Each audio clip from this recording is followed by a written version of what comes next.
Hello, everybody. I love that glass breaking at the end of that intro.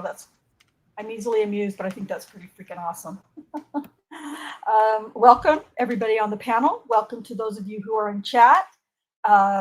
Great to have you guys here. We have a pretty extensive video that you're going to see tonight, and so I don't want to speak very much because, well, first I just want to say hi to the panel. Jack, how's it going? I'm pretty excited. Well, it's going better since I unmuted. Yeah, for sure. That's going good.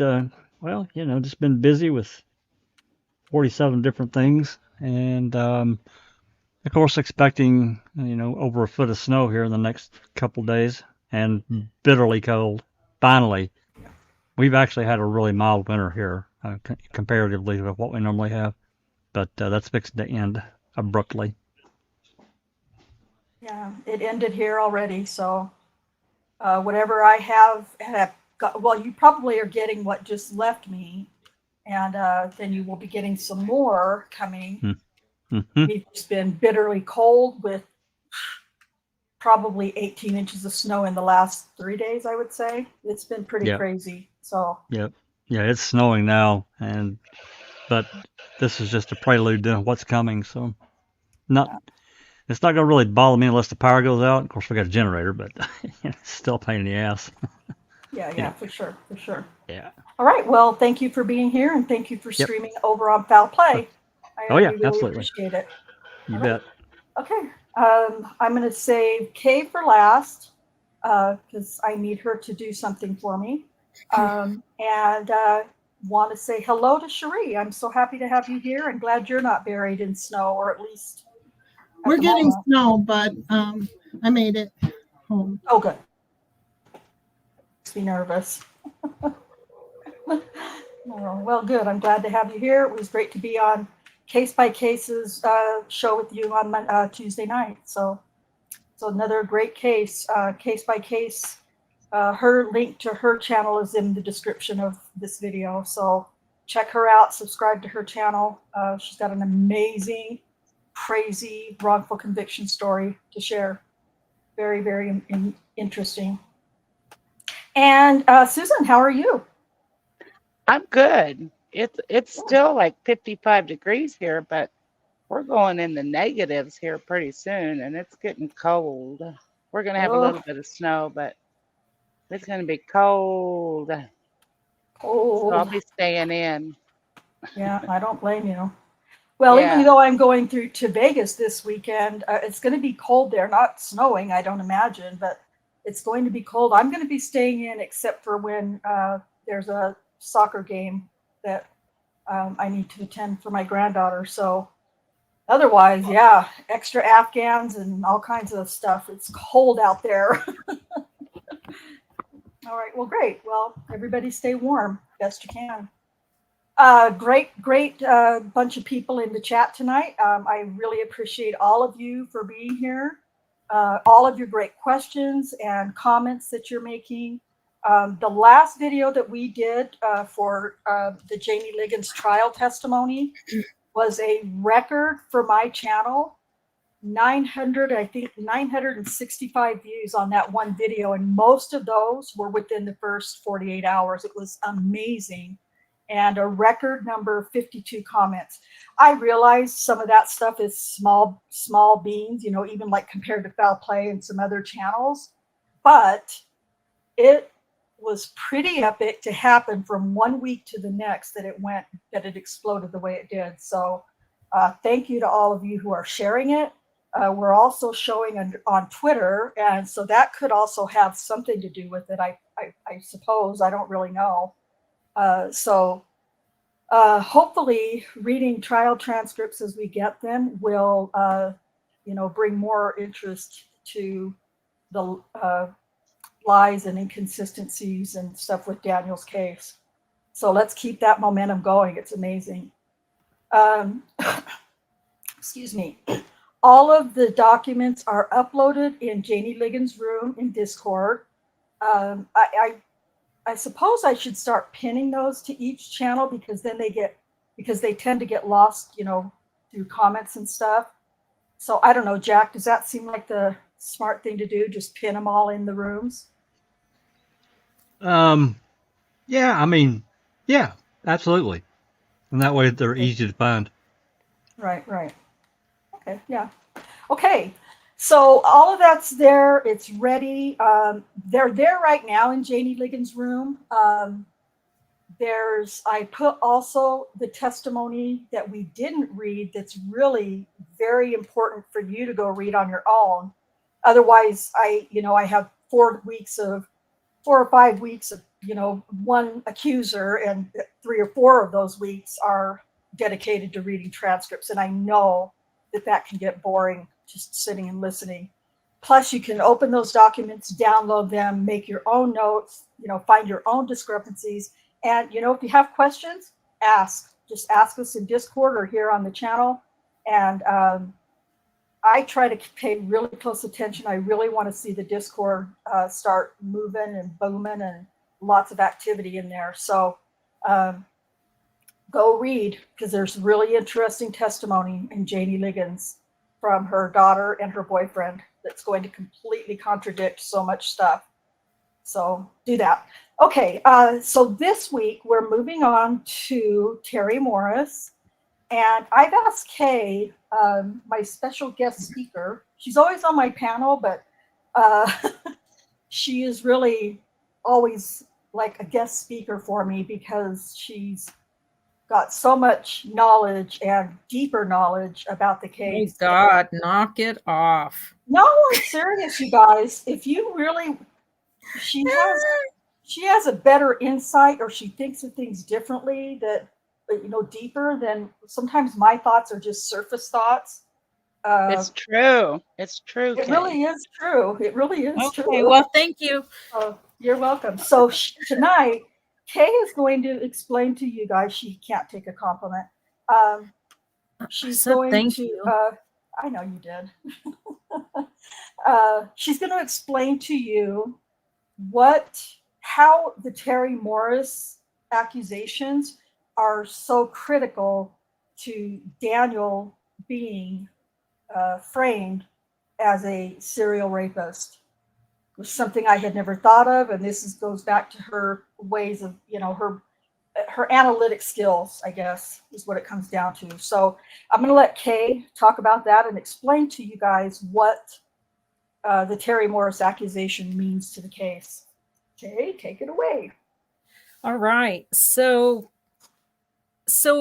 just backing up or going forward, I guess, really to the after hours traffic stop that Daniel made with Jannie Ligons on June 18th. So I tried to put myself in the frame of mind of what was the brass thinking? Why all those activities that happened after Ligons reported? Because there was just a flurry of activity. There were, so many people involved in investigating and looking for surveillance footage and all that. And I try to just think in that meeting of several of the brass met before Daniel came back in for his next shift that day later on June 18th. And I mean, I always think that they were thinking, oh my God, with everything that's going on around the United States, how is this going to look? How's it going to be perceived? You know, what are they going? They're going to dig up. They knew that Daniel worked a stint in gang units, so he was dealing with people who don't just voluntarily put their hands behind their back for arrest. So he had self-reported many use of force violations, like in the teens. I can't remember exactly. So he, you know, that's not going to look good. That doesn't sound good when people hear, oh, this officer has, I'm going to pull a number out of the air that I think might be close, 17 use of force violations. Well, yes, most of those were self-reported, and people don't know that use of force is anything greater than placing on the cuffs. And if you're working in an area where people don't comply when you give them a command and you're going to take them into custody, you're going to have to report a use of force in those incidents. And so he had all those, I think, were they thinking, oh gosh, this is all going to come up in the media. He had, are they going to find out that on May 8th, he stopped someone who later, on May 24th, in a 911 call, says that an unknown officer assaulted her, raped her, is what she said. That doesn't, it ends up being oral sodomy. It doesn't matter. I mean, sexual assault is horrible no matter what the charge, but I just think they were just thinking back at what all's going to come out on Holtzclaw, because they had already determined that it pretty much had to be him. And when he came in for his shift and they said, hey, did someone make a stop at 50th and Lincoln? Of course, he said, yes, I did, immediately. I think they were just afraid of perceptions. So Jannie Ligons' story, I mean, they had to know right away that, you know, for instance, she said, Jannie Ligons told the story, you know, he made me put my hands on the car in this specific location. He put his hands on the top of the car in this specific location. And then, you know, it didn't take them long to verify that there are no prints on the car. They didn't end up finding any prints or ultimately any DNA where she said.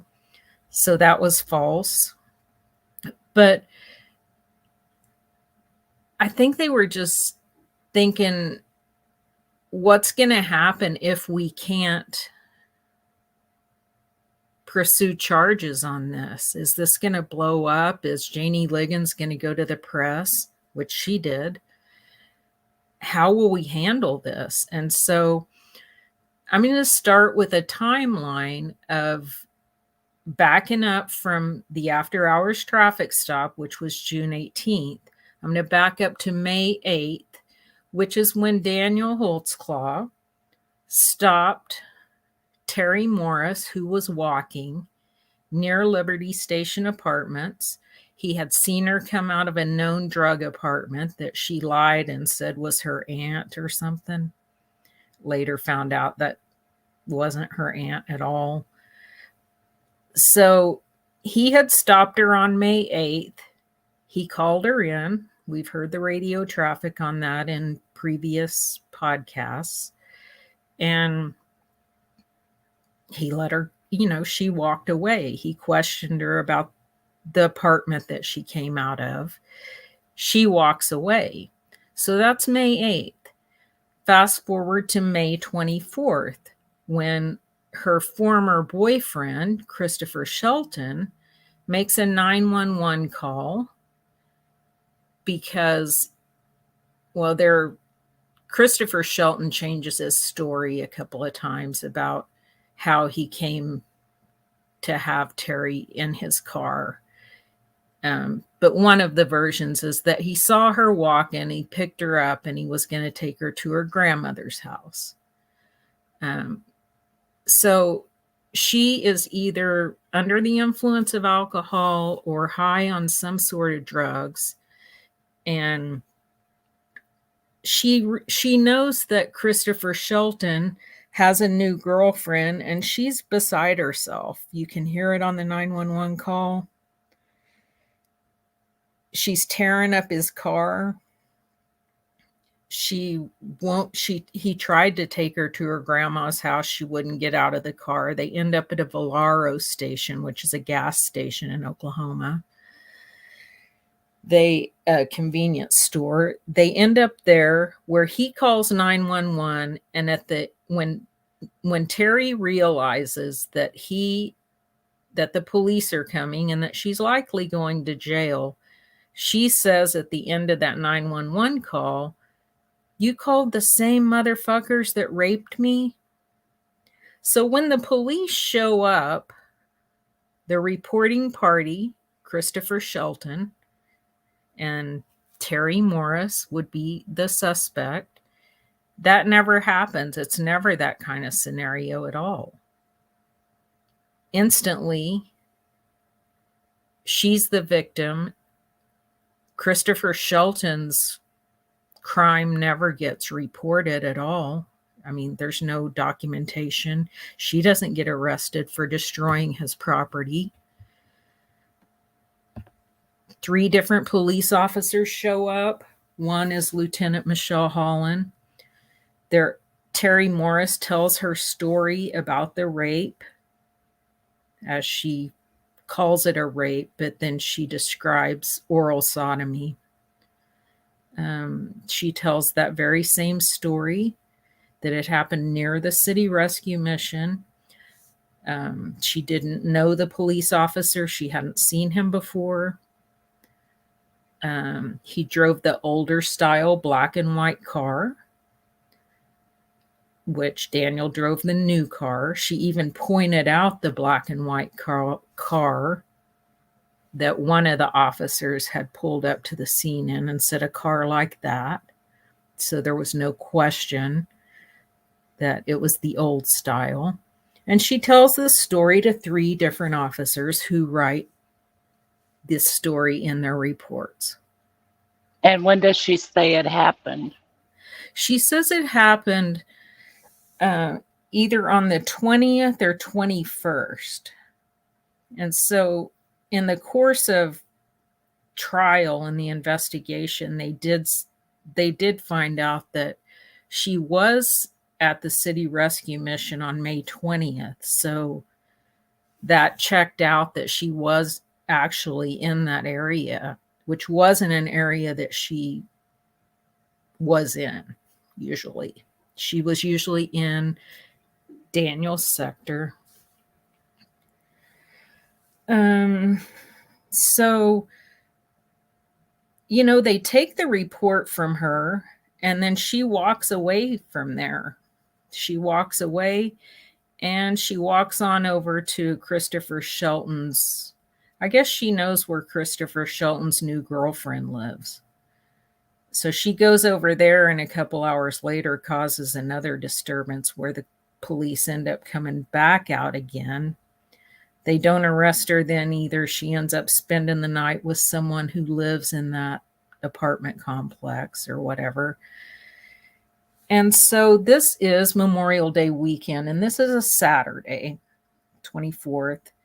So this case, Michelle Holland comes to the scene. She's a lieutenant. So I guess that was the protocol. I don't know if she would qualify for being the superior who comes to the scene if a police officer is reported. I think it's actually supposed to be a sex crimes person, but nonetheless, Michelle Holland came to the scene, and she also came to the second call that night. So they do look into, well, Rocky Gregory gets the case assigned to him when he comes in on Tuesday, since Monday's a holiday. So May 27th, Rocky returns to work. He gets the case. They look and see, first of all, who have any police officers had contact with her recently. And the last officer to have documented contact with her was Daniel Holtzclaw on May 8th, the stop I told you about at Liberty Station Apartments. And then the previous person was Jeff Sellers, and I think that was like April 14th. So, we're not talking about May 20th or 21st when she was adamant that that's when the assault occurred. We're talking weeks earlier. So they also look at the police officer's AVL for that period of time in the location that she describes. And although police officers go by there because it's actually on the way to the county jail, no officers stopped there where she said. No officer was going slower than 25 miles an hour by there. So they cleared Daniel of it, and they were going on about their business. They didn't, Rocky is going to investigate this,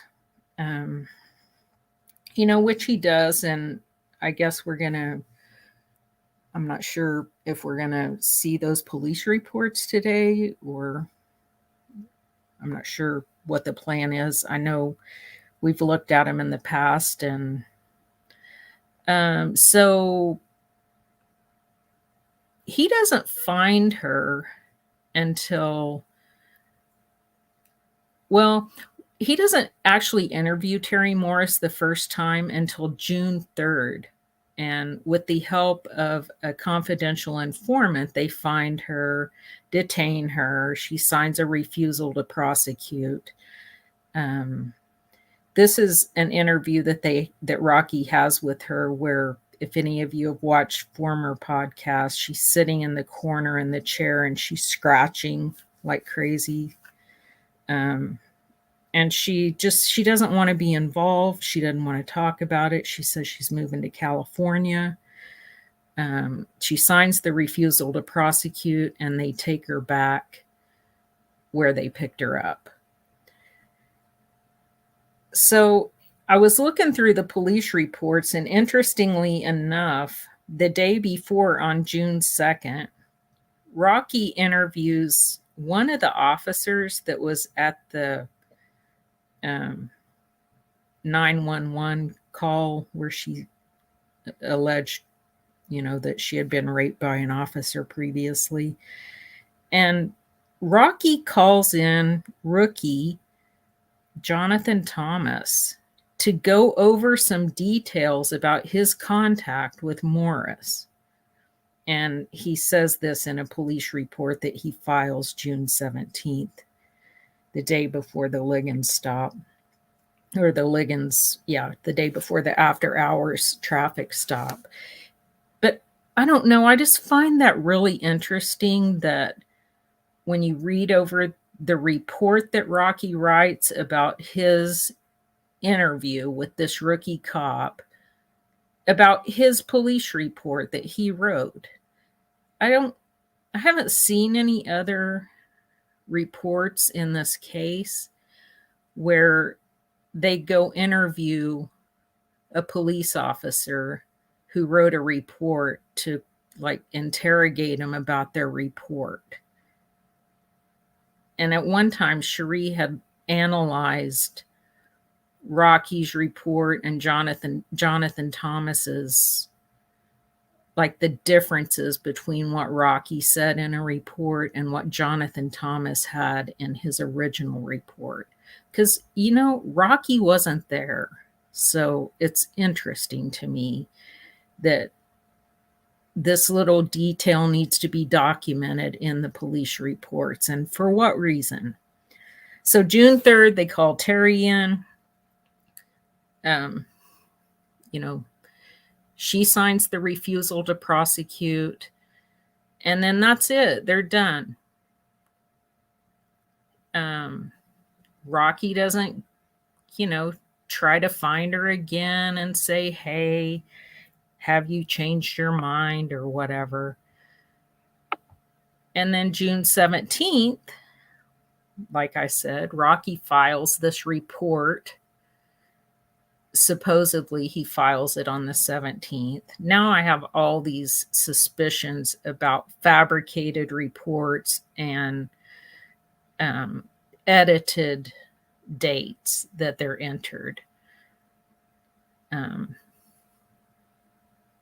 Because it all just seems so shady. So then on June 18th, Rocky comes in first thing in the morning and he files a detailed report about his interview with Terri Morris that happened on June 3rd. And he said he just did it that day because it was quiet in the office and he just decided that would be a good day to do it. Interesting that got documented after all that time. It got documented before they called Daniel back in. So the after hours traffic stop has happened in the early morning hours of June 18th, but overnight hours. Gregory comes in first thing in the morning at 8, files this detailed report about Morris on June 3rd. Then we find out later that Rocky's partner, Rob High, is the one who suggested to Rocky that, hey, Terri Morris, didn't you have that old girl that said an unknown officer, blah, blah, blah? Maybe you should look at that again. Even though they've already cleared Daniel Holtzclaw of that, that's what prompts Rocky to bring Terri Morris's file into that 2-hour interview and tell Daniel, hey, we've got this girl. She's making the same exact allegations here, and it doesn't look good.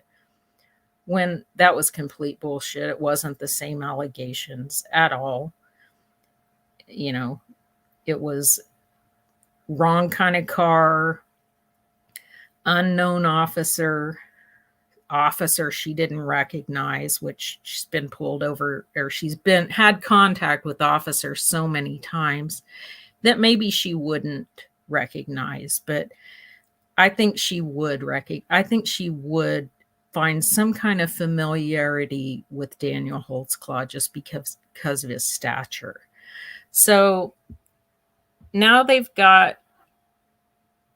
already starting to create a serial rapist thing. And I think they did that because they already know that there are no handprints on the car. Things aren't adding up. I think they're just they've decided to sacrifice this officer because they don't want to know what's going to happen if they say, we think Ligons is lying. Yeah, he should have turned his computer back on. He should have called her in, but her story's not matching up. At that time, all you were hearing in the press was how bad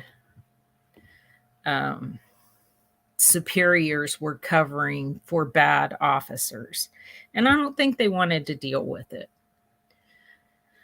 So what happens? Jannie Ligons does go to the press on the 23rd. After hours stop is on the 18th. On the 23rd, without telling law enforcement, she goes. She doesn't have a name. She is in silhouette on the news coverage, but you know, she lets Oklahoma know that she was assaulted by an Oklahoma City police officer, and she just wants to make sure that they're not going to sweep it up under the rug. Now, next day, the 24th, Rocky Gregory has the same confidential informant track Terri Morris down again and detain her in the back of his police car. He goes, once they get her, Gregory and another officer, Higginbottom, they have a photo lineup put together, and they head out there and they question her. Rocky tries to get her to become a part of the case again. Higginbottom shows the photo lineup to her. She's very confused. She chooses an officer. Trying to think who the other officer was that she picked out. I can't come up with his name right now. And then she says, "Oh, I'm not sure." And then she chooses Daniel's picture and says, "Oh, I'm not sure." They don't put the officer's picture in who stopped her in April. And we later find out that he gets in trouble for having sex with women in the back of his police car, prostitutes. After Daniel was convicted, we find that out. That's right. Am I getting that confused with the other guy? Rhonda, had he already been? Did they know that already? And he was on Sellers. death? Yeah, they knew about Sally. I just looked at Allie's name. And when I was going to say Sellers, I said Sally. Hey, Allie. Okay, yes, so they already knew. Sellers had already got their sex back patrol car problem. Yeah, all the more reason to put his photo in the lineup. But anyway, she ends up saying, "I'm so confused. I'm not sure. They all look alike." And he says, you want to choose one? And she says, "No, I don't, because I'm not sure." Gregory tries to coerce her into becoming a part of the case again. He says his police report about this interview with Morris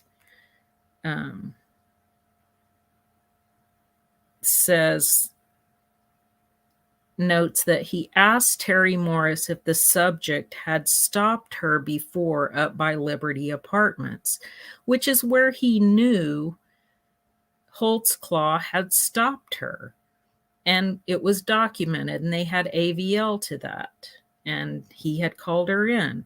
But she still stated the sexual assault occurred close to the city rescue mission. So he still couldn't turn her. She walks away from that scene muttering something like, "This is bullshit," or whatever. She was not happy. The very next day, June 25th, Ligons' SANE test comes back negative. Her oral wash swab and external mouth swab were negative for acid phosphatase. It's a presumptive test for seminal fluid, and negative for sperm. Only Ligons' own DNA was in and around her mouth.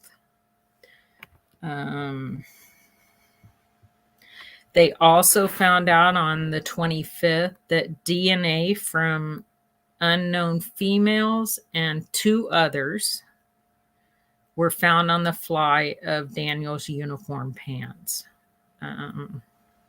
Elaine Taylor, the lab analyst, she had swabbed the outside surfaces on each side of the fly.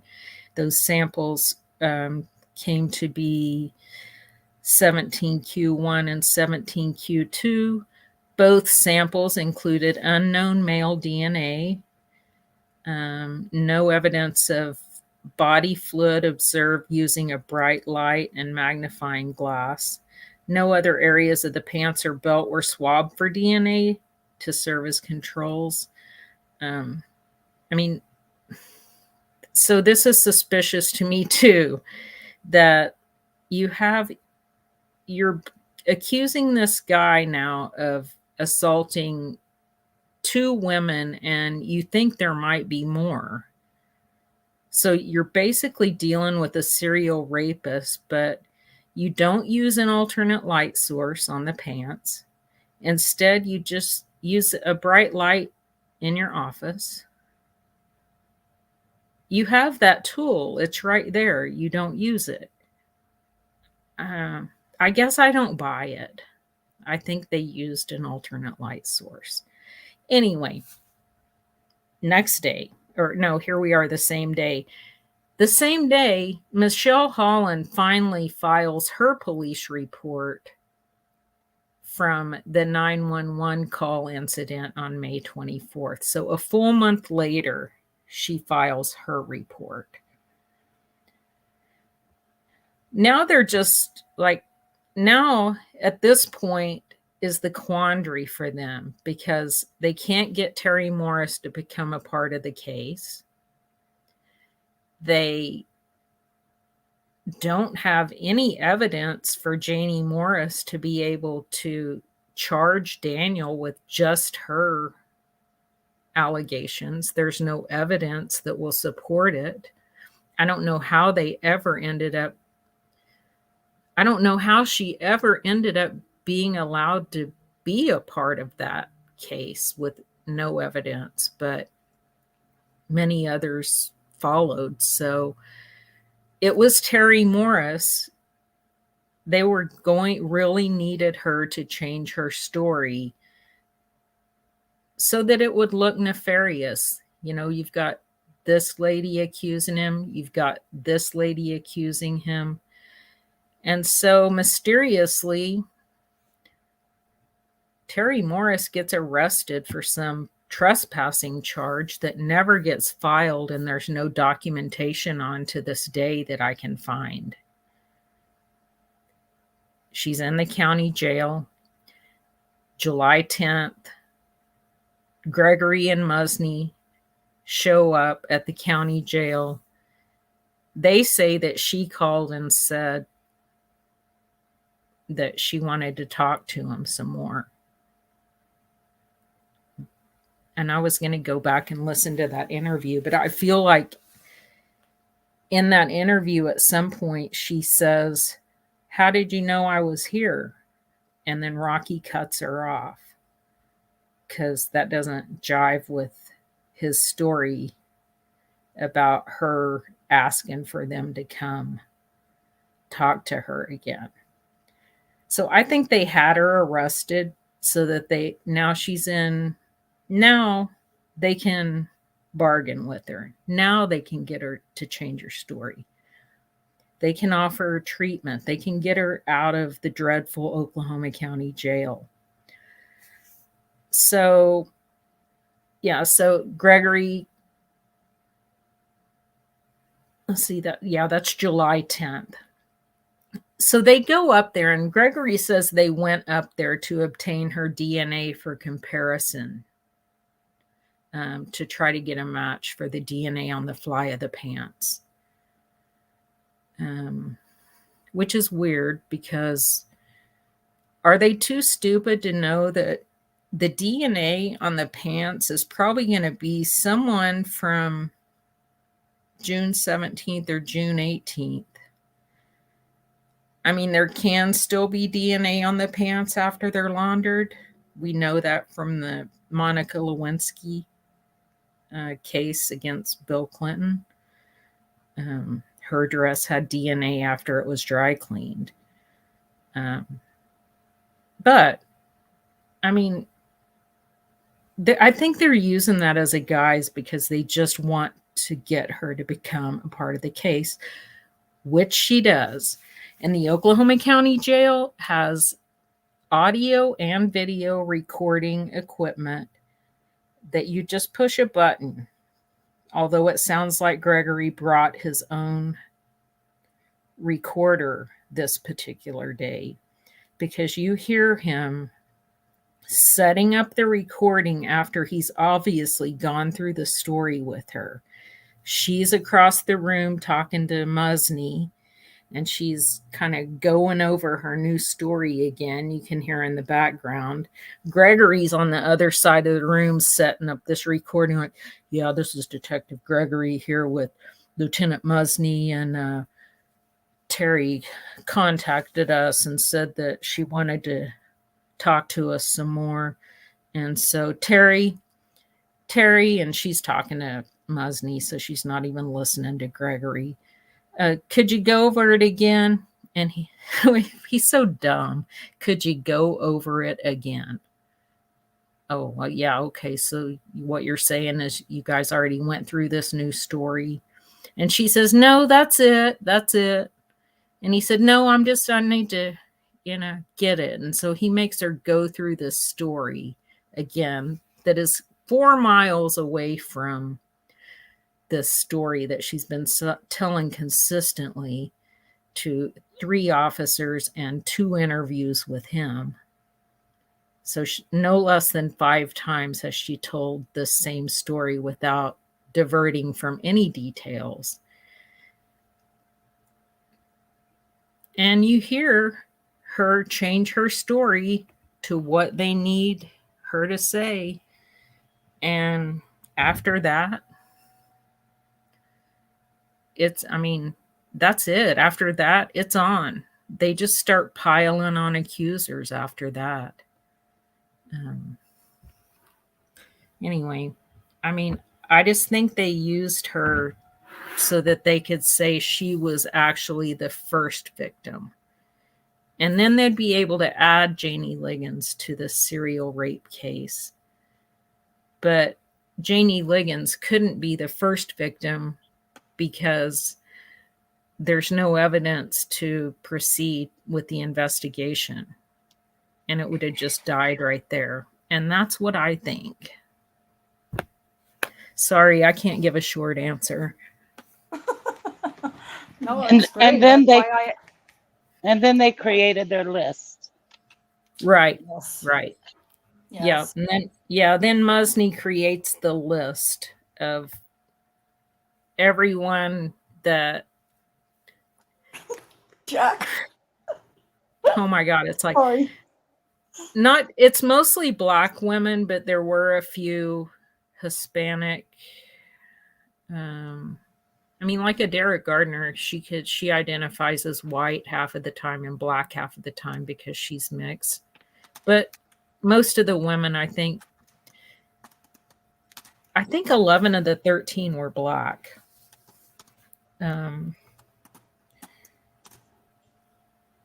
Yeah, and these are all women that Daniel's pulled over. There's documented AVL of the stops, so they can just go back and look at his AVL and see, where he has enough time to commit a rape, and then they can just take that person and basically coach him. Like Gregory says, Kim Davis also says, these women couldn't say when this happened to them. And they tried to sell. I think the most telling thing is that if indeed law enforcement didn't pull Daniel's AVL, which is automatic vehicle locator data, the GPS from his car, showing his path, where he was, where he drove, where he stopped, how long he was idle, all these things. If they didn't pull that information until after the women had given their statements and said where these assaults happened to them, then they would have been happy. That's what to they claim, disclose. right? Yeah, that's what they claim, but they wouldn't give the information. They didn't. I guess Daniel's attorney didn't understand that audit logs exist in computer software like that, where you could have the IT guy pull a report of every time Daniel's AVL was accessed, his data was accessed, who accessed it. If Scott Adams had known to ask for that in that specific way,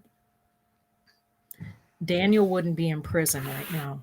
And I believe that wholeheartedly. I agree. I agree. Okay, I'm gonna have to mute and go get a glass of water. So Okay. Thank you so much, Kay. Really appreciate you breaking that down. Yeah, because there's really a lot more to Terri Morris than what than what meets the eye, for sure. I'm gonna, while Kay's grabbing a drink, I'm gonna address a couple of questions. Justine says, "Why do you think they framed him?" I personally believe it was a act of what's the word? What's the word I'm looking for? They were trying to preserve an act of preservance. They were trying to preserve their new city. Oklahoma City was in the process and had done a lot of work on the MAPS project and rebuilding downtown Oklahoma City and taking it from this old West kind of rundown cowboy type of town with beat up streets and buildings and things like that, and empty spaces with weeds and rundown buildings, and trying to make it better. And so they had been spending boatloads of money to do that, and they had gotten quite they had gotten quite far in that. And because there were racial tensions that were already at play throughout the country, but certainly, from people who lived in Oklahoma City at that time have told me that yes, Oklahoma City was no different than any other city in the country as far as race was concerned, because there was already a Trayvon Martin thing had happened, and which was the sort of the birth time of BLM. But then very shortly after, I think it was August 9th, is when the Michael Brown incident occurred in Ferguson, Missouri. So there were already racial tensions, and I believe that they just didn't want to take a risk that that an officer who was raping and sexually assaulting Black, poor, prostitutes, drug addicts in Oklahoma City, to just go unnoticed or left alone, or like Kay said, swept under the rug. That's my opinion. And I really think that in spite of Terri Morris's story, allegations, when that happened with Jannie Ligons, they were, that was already a fear that was coming to light in their department. And so that's my opinion, of course. And then Joffrey 3 says, did Ligons make this a racial matter?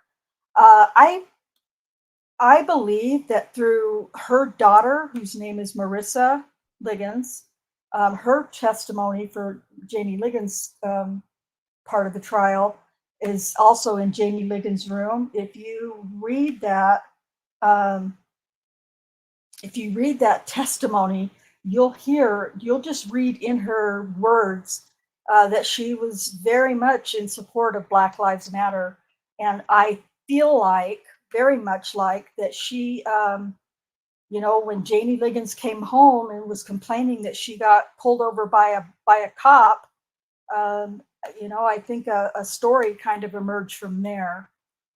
Basically, Jannie, most likely, in my mind, Jannie Ligons went home, was pissed off, maybe crying, maybe she was truly in fear for her life based on all of the, the racial problems with police. And she, very well likely was upset. But when she, presents that to her daughter, who is in support of BLM and very much involved in, that, she, I feel like a story was fabricated and emerged, and that's how the sexual assault became created. And we're going to see in this video, Brian Bates is going to talk about that a little bit, because he is going to talk about Jannie Ligons a little bit before he starts talking about the Terri Morris stuff. So just set this up really quick. This is part of episode 5 of Brian Bates' podcast.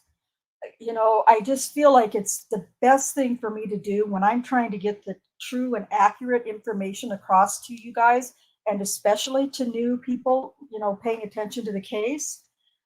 Bates is the best place to go for the most accurate information. I just take from that, and then from what other documents and transcripts that I've read, to do these videos and these shows, because to do anything less than use Brian Bates' information is not doing Daniel's case any justice, in my opinion. So I hope that kind of answers your questions a little bit, at least for my. Go ahead. I was just going to say, to reiterate what was said prior, Brian Bates was Daniel's investigator during his case. He first thought he was guilty, and after investigating everything, he supports him 100%, his innocence. Absolutely. And he's in law school right now. Yeah. Yes, he hasn't finished the podcast series yet. He still has, I think he's got up to Shadarian Hill's story. And then I think he still has Adara Gardner's to get through before he finishes it, and then he is going to go into the trial itself. What's that? He hasn't done Regina and Sarita either. Or Regina Copeland and Sarita Bowen. Yeah, so when we do those, it is us really digging and trying to get the most accurate information, from what we can get our hands on. So, yes, as far as Daniel having internet access, I don't believe he does. He does not. But because he's in an undisclosed location under an alias, we've had a post office box in the past where his family collects the mail and then forwards it on to him. This has just become easier to do it this way. It's easier to attach photos that way. Yep. It's just easier for his family. So that's what it boils down to. Right, exactly. Okay, so this video is about, I don't think it's quite 50 minutes long, maybe, but trust me, it is chock full of great information, and it is definitely going to leave you wanting to get more information. And because I made this video, well, using Bates, of course, I have my own, sometimes I have my own feelings, I guess you could say, my own opinions that I put in it in text. You'll definitely see those you'll recognize those when you see them. Those are just my opinions and feelings. I create the video, I made it. Nobody else has contributed to that opinion of mine. So if everyone's ready, I think it is time to play this video. And here we go.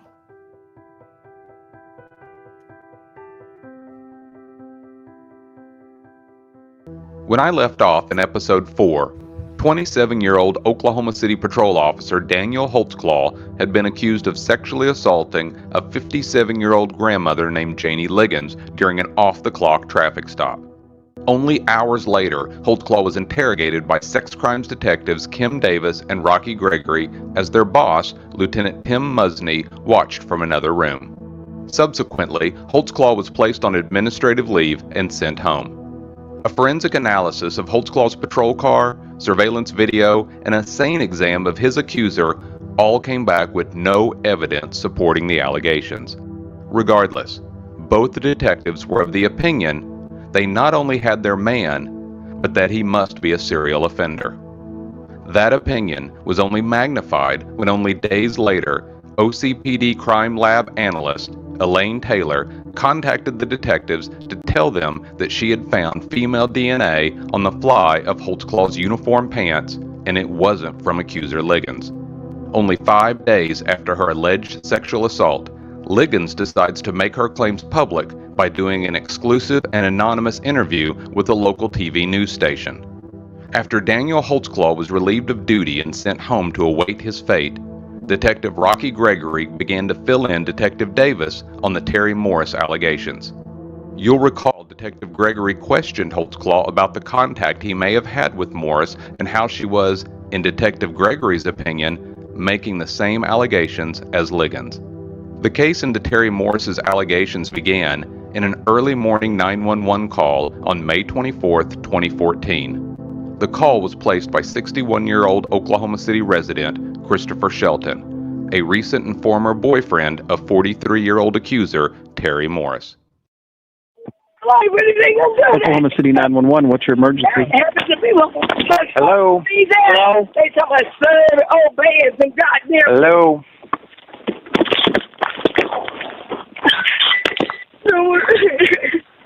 I feel like a motherfucker and ripped my heart out and trying to put it back inside. I feel like Hello? Can you hear me? Yes, sir. Where are you? I'm on 23rd and Kelly. Okay, you're at a house or you're at the intersection? I'm at the Valero on 23rd and Kelly. What's going on there, sir? I see a friend of mine. She was walking down Kelly's side, falling in the street, so I gave her a ride. I was going to take her home to a grandmama's house, but she wouldn't get out, so she told me to take her on 23rd. And I've been trying to get her out for the last 30 minutes, and now she's saying... Okay, are you in the Valero? Pardon? You in at the Valero, is that right? Yes, sir. What kind of car are you in, sir? I'm in a 1992 Acura Legend. What color? It is tan. She's tearing the inside of my car up. She's drunk. What's your name, sir?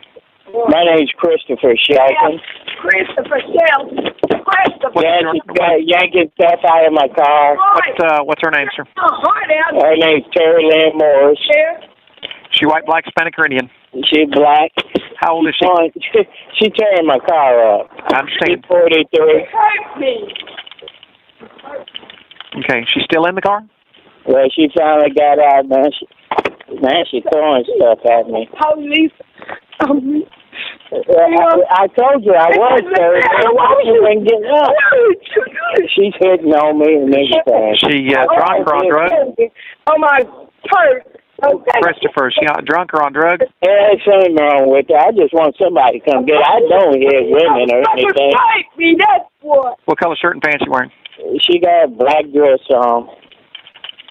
Look like she needs I was trying to help her, but yeah, she's throwing my darn CDs out. Yes, sir. Look like she, or does she have any weapons? No, she just throwing my darn car up. Yeah. Okay. The officer's already driving to you. Yeah. Look like she need an ambulance. She's just pulling my stereo apart. Are you trying to help me? They're on their way here, Terri. Yeah, already. You gonna tore off my darn. So you can call the people, the same motherfuckers that raped me. I don't know the police. Could you hurry up here, sir? Sir, I'm not driving. The officer's when driving, they okay? do call, let me describe the police that raped me the other night. Yeah, you should see them very close. Very. She just tore my radio out. Because, our friend, Let me know when you see the officer. Oh, yeah, I'm shutting the door. She's up here tearing my stuff up. Do you see the officer? Here he is. Do I need to stay on the phone? Did the officer find you? Yeah, here they are. All right, talk to them, okay? Yes. All right, thank you. That 911 call is exclusive to this podcast. I obtained it through a Freedom of Information request. Amazingly, it was not part of the discovery in this case and was never presented at trial. And, in all fairness, I think that was an oversight and a mistake by the prosecution. Had it been played, it would have possibly been damaging to Daniel's defense. Why? About 2 minutes and 50 seconds into the call, you heard Terri Morris make the following and seemingly unprovoked statement. Quote, "You just called the people, the same motherfuckers that raped me." End quote. She goes on to indicate she was raped by a police officer. If true, this is the only proof in this case of an accuser, beyond Ligons, to allege a sexual assault without first being prompted to do so and prior to any allegations being made public. Remember, this was May 24th, 2014, and Ligons didn't get pulled over until June 18th of that same year. Around 3 a.m., Oklahoma City police officer Dan Williams and his rookie partner, Officer Jonathan Thomas, were dispatched to the Valero gas station located at the corner of Northeast 23rd and Kelly in Northeast Oklahoma City. When they arrived, they found Terri Morris disheveled and walking aimlessly in the parking lot near Chris Shelton's vehicle. At the time, Oklahoma City patrol officers did not have body cams nor dash cams, so the following comes directly from their written reports. According to Officer Thomas's report, quote, "On 5/24/2014, at approximately 0300 hours, I responded to Northeast 23rd and Kelly Avenue in reference to a domestic call. Upon my arrival, I made contact with victim Morris and involved party Shelton. Shelton stated that Morris called him upset and asked him to pick her up. Morris was acting very hyper and was unable to stand still. She was crying and stated she had been raped." End quote. Because of Morris's demeanor, rookie officer Thomas asked her if she had done any drugs recently. She replied that she had smoked some crack just a few hours ago. According to trial testimony, Morris and Shelton were separated and questioned individually. When Thomas asked Morris who raped her, she stated it was a police officer.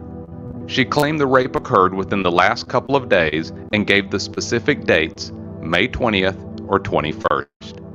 Morris said she was in downtown Oklahoma City walking to the city rescue mission from a drug rehabilitation facility in the immediate area when the officer stopped her and placed her in the back seat of his patrol car. She described the officer as about 40 years old, muscular, clean-shaven with dark skin and black hair. She said the officer ran her for warrants and had her step out of the patrol car and told her to unzip her pants. Morris claims that when she questioned the officer as to why, the officer said he could take her to jail but would let her go if she, quote, "sucked his dick," end quote. Morris said the officer never touched her vagina and never tried to have vaginal intercourse.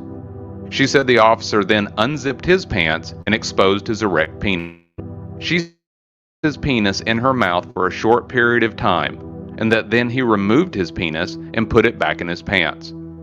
Morris said the officer did not ejaculate, and when the sexual assault was over, he had her get back into his patrol car and told her he was going to drop her off at the city rescue mission. She told Thomas that the police officer then drove her around for a few minutes before simply stopping in a back alley and telling her to get out.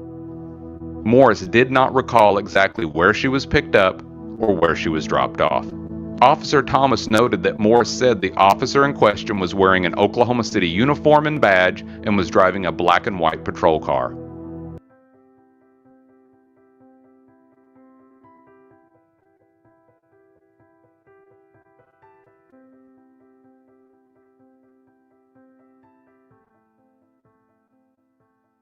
When asked why she didn't report the rape before now, Morris indicated it was because she was scared. Officer Williams then contacted Oklahoma City Police Lieutenant Michelle Holland and asked her to come to his location. Lieutenant Holland arrived at the Valero around 3:30 a.m. She asked Morris to recount what had happened. Lieutenant Holland stated in her report that Morris told the exact same story she had previously told to Officers Thomas and Williams. In fact, the lieutenant specifically stated, quote, "They," referring to Thomas and Williams, later stated her story did not change about the events when she retold them to me, end quote. Lieutenant Holland does this in her report to give credibility to Morris and her allegations. Credibility, I would argue, you'll soon learn is undeserved and is yet another example of how easily investigators can become biased during an investigation. Lieutenant Holland then placed a call to the on-call sex crimes detective. No reason is given, but that detective said they would not be responding to the scene. Unthwarted, Lieutenant Holland next calls her watch commander, Captain Melvin Davis, and advised him of the situation. Captain Davis advises to get all of Morris and Shelton's information, complete a report, and that it would be submitted to sex crimes for further investigation. Lieutenant Holland then offered to give Morris a ride to wherever she needed to go. Morris declined that offer and left on foot. Shelton reportedly drove away in his vehicle. Less than 2 hours later, Lieutenant Holland is dispatched to the Sooner Haven apartment complex near Northeast 36th and North Prospect Avenue. That's just over a mile and a quarter from the Valero at Northeast 23rd and Kelly. A woman had called 911 claiming that an unknown female was outside her apartment, banging on the door and windows and trying to gain entry. When Lieutenant Holland arrived, she recognized the woman outside the apartment as Terri Morris. The female resident who called police initially claimed she didn't know who Morris was. Lieutenant Holland, however, noted in her report that she later learned that the female was lying and that she did indeed know Morris. Also noted in the report was that Lieutenant Holland noticed Christopher Shelton's vehicle was parked just outside the apartment also. We later learned that the apartment belonged to Shelton's new girlfriend and that Morris was upset over that fact and had come to confront them both. Lieutenant Holland notes that she allowed Morris to walk to another apartment, knock on the door, and that the unidentified male who answered agreed to let Morris come in and sleep in his apartment. 3 days later, on May 27th, the Morris case was assigned to Detective Rocky Gregory for further investigation. As with Ligons' complaint less than a month later, Morris's complaint is taken very seriously. Detective Gregory begins by requesting the names of all officers who have recently pulled up Terri Morris's information on the patrol car mobile data computer, or MDC. On April 11, 2014, at 8:46 a.m., Patrol Officer Jeff Sellers did a records check on Morris. Remember that name, Jeff Sellers. Detective Gregory then inquired as to what officers had run Morris through the Varuna database. That check showed that Daniel Holtzclaw had run Morris on May 8th at around 9 p.m. Both inquiries showed that Morris had no warrants at the time, and in both instances, Officer Sellers and Officer Holtzclaw were not anywhere near the downtown Oklahoma City rescue mission when they encountered Morris. Detective Gregory next sought the AVL, or GPS history, of Officers Sellers and Holtzclaw on the dates Morris claimed she was sexually assaulted, May 20th and 21st. Sergeant Sellers was listed as light duty and was not working on the streets on those dates. Officer Holtzclaw was working patrol on both nights.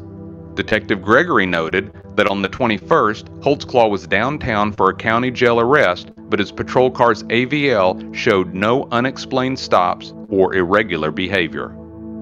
Detective Gregory then expanded his search to all patrol officers who came within a 2-block radius of the city rescue mission that registered 0 speeds on the patrol car's AVL. That inquiry turned up nothing. According to his detailed report, Detective Gregory immediately sets out to locate Morris. Unfortunately, she is listed as homeless with no mobile telephone number. Detective Gregory places calls to numerous shelters, nonprofits, and service providers that are often frequented by Oklahoma City's homeless population in search of Morris. Gregory also places calls to all known telephone numbers and associates of Morris. At 10:45 a.m., Detective Gregory calls Christopher Shelton and left a voice message. At 10:56, he calls a number listed in the Varuna database for Morris. That number turns out to be Morris's grandmother, who lives in the area on East Hill Street. She claims she has not seen Morris in about a month. Detective Gregory leaves his information with her just in case Morris shows up. 11:05. Gregory receives a call back from Christopher Shelton and conducts a telephone interview that lasts about 20 minutes. According to Detective Gregory's report, Shelton did not know where Morris was or how to get a hold of her. Shelton stated that he has known Morris for about 14 years. He also claims Morris has no mental health issues, but that she did take some pills during a suicidal period in her life. Shelton also discloses that Morris used alcohol but made no mention of drug use. Shelton claims that though he's known Morris for a long time, they were only romantically involved for about a month, and that was 2 months ago.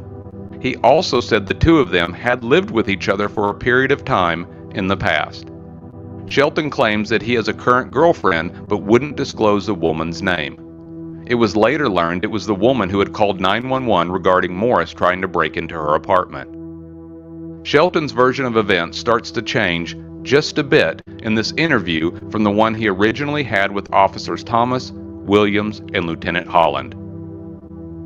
According to Gregory's report, Shelton didn't receive a phone call from Morris, but instead just happened to be driving down North Kelly Avenue from Northeast 36th when he, quote, saw Morris walking and almost hit her, end quote.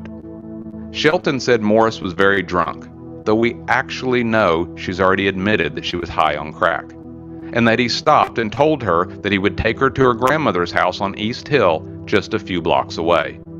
Shelton said it was during this ride that Morris mentioned, quote, she was raped by the police, end quote. Shelton also mentioned that Morris was upset with him because he was with another woman and that she had tried to contact him about the rape. Shelton told Detective Gregory that he told Morris to be quiet and that he didn't want to hear about it because he didn't believe her. Morris continued to cuss at Shelton and refused to get out of his car when he stopped in front of her grandmother's. Morris told Shelton to take her to the Valero at Northeast 23rd and Kelly Avenue. However, once they arrived, Morris still refused to exit Shelton's vehicle. Shortly thereafter, Morris began tearing up the inside of Shelton's vehicle, ripping off the cover to his CD player and physically assaulting him. That's when Shelton said he called 911. Shelton said he didn't know many details about Morris's rape allegations, but he did know she said it happened last Tuesday or Wednesday. Shelton claims that Morris said the officer placed his hands between her legs. This is a detail that doesn't match the report Morris told the officers who responded to the Valero gas station. Another detail that is slightly different is that Shelton indicates the rape occurred while Morris was seated in the back of the patrol car. You'll recall that according to police reports, Morris told the officers at the Valero she exited the patrol car, was forced to perform oral sex, and then placed back into the patrol car. Shelton confirmed that after he left the Valero, he went to his girlfriend's apartment, and that later that same early morning, Morris showed up banging on the doors and windows. With the interview concluded, Detective Gregory continued his search for Morris after hanging up with Shelton. At 5 p.m., Detective Gregory drives to the city rescue mission because he has been advised they couldn't release any information unless he was there in person. He is told that the last time Morris was at their facility was on May 20th. Detective Gregory is next joined by Lieutenant Tim Muzny. The two of them go in person to numerous locations trying to locate Morris. Those locations include Liberty Station Apartments, where Gregory and Muzny confirm Morris's street name is TT. The two also went by local convenience stores and other apartment complexes in the area, none of which proved fruitful. Over the next few days, Gregory's steady pace of inquiry continued and is detailed in police reports I've posted to this episode's homepage at holtzclawtrial.com.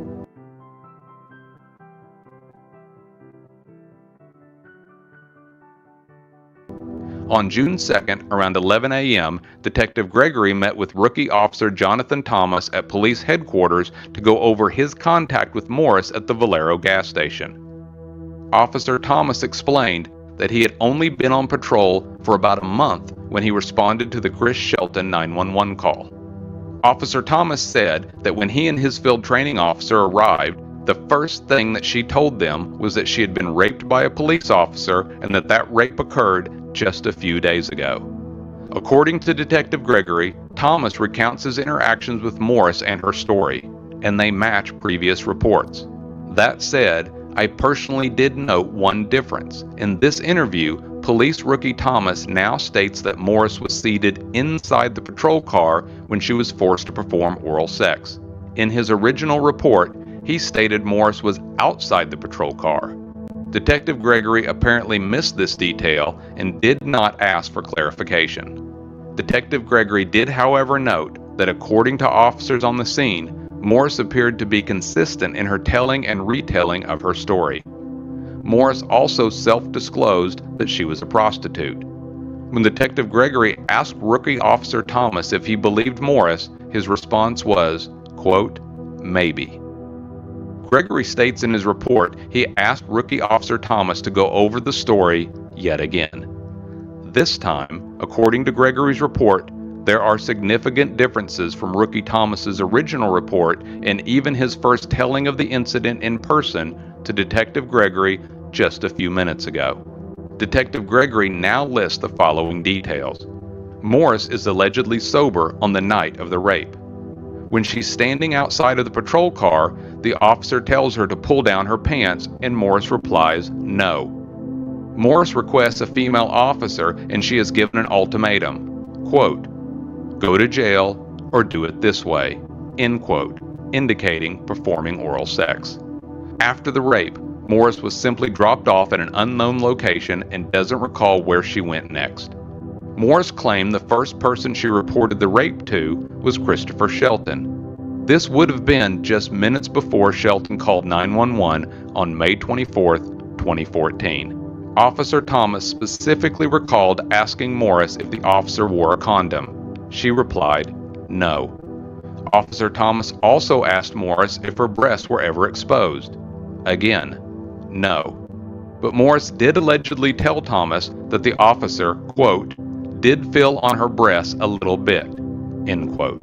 Each telling of the story has Morris standing outside the patrol car when she is made to unzip her pants. Lastly, Officer Thomas also stated that Morris pointed to his patrol car, a 2010 Crown Vic, and stated the officer who raped her was driving the same vehicle. All of these details and Morris's answers are going to become critical in this investigation, but somehow they will be totally discounted in Detective Gregory's relentless pursuit of Holtzclaw. The next day, June 3rd, at around 7 p.m., Detective Gregory is contacted by a confidential informant, or CI, referred to as Cal. Cal said he had just spotted Morris at Northeast 26th and Urban League Court and that a patrol officer now had her in custody. Detective Gregory immediately drove to that location and met with Morris. When he arrived, Patrol Officer Kyle May stated that Morris was not happy about being detained and had been banging her head against the metal cage in the patrol car and was asking to be allowed to leave. In fact, Detective Gregory noted in his report, quote, Morris immediately advised she did not want to go through with the investigation in regards to her sexual assault report on the unknown officer. Morris said that she to pursue this matter any further and would not cooperate in the investigation. Detective Gregory, though, was not dissuaded. In fact, he basically lied to Morris when he let her believe that she had to come to the downtown police headquarters and fill out a refusal to prosecute form so that they could honor her wishes to be left alone. Feeling she had no other choice, Morris agreed.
Please.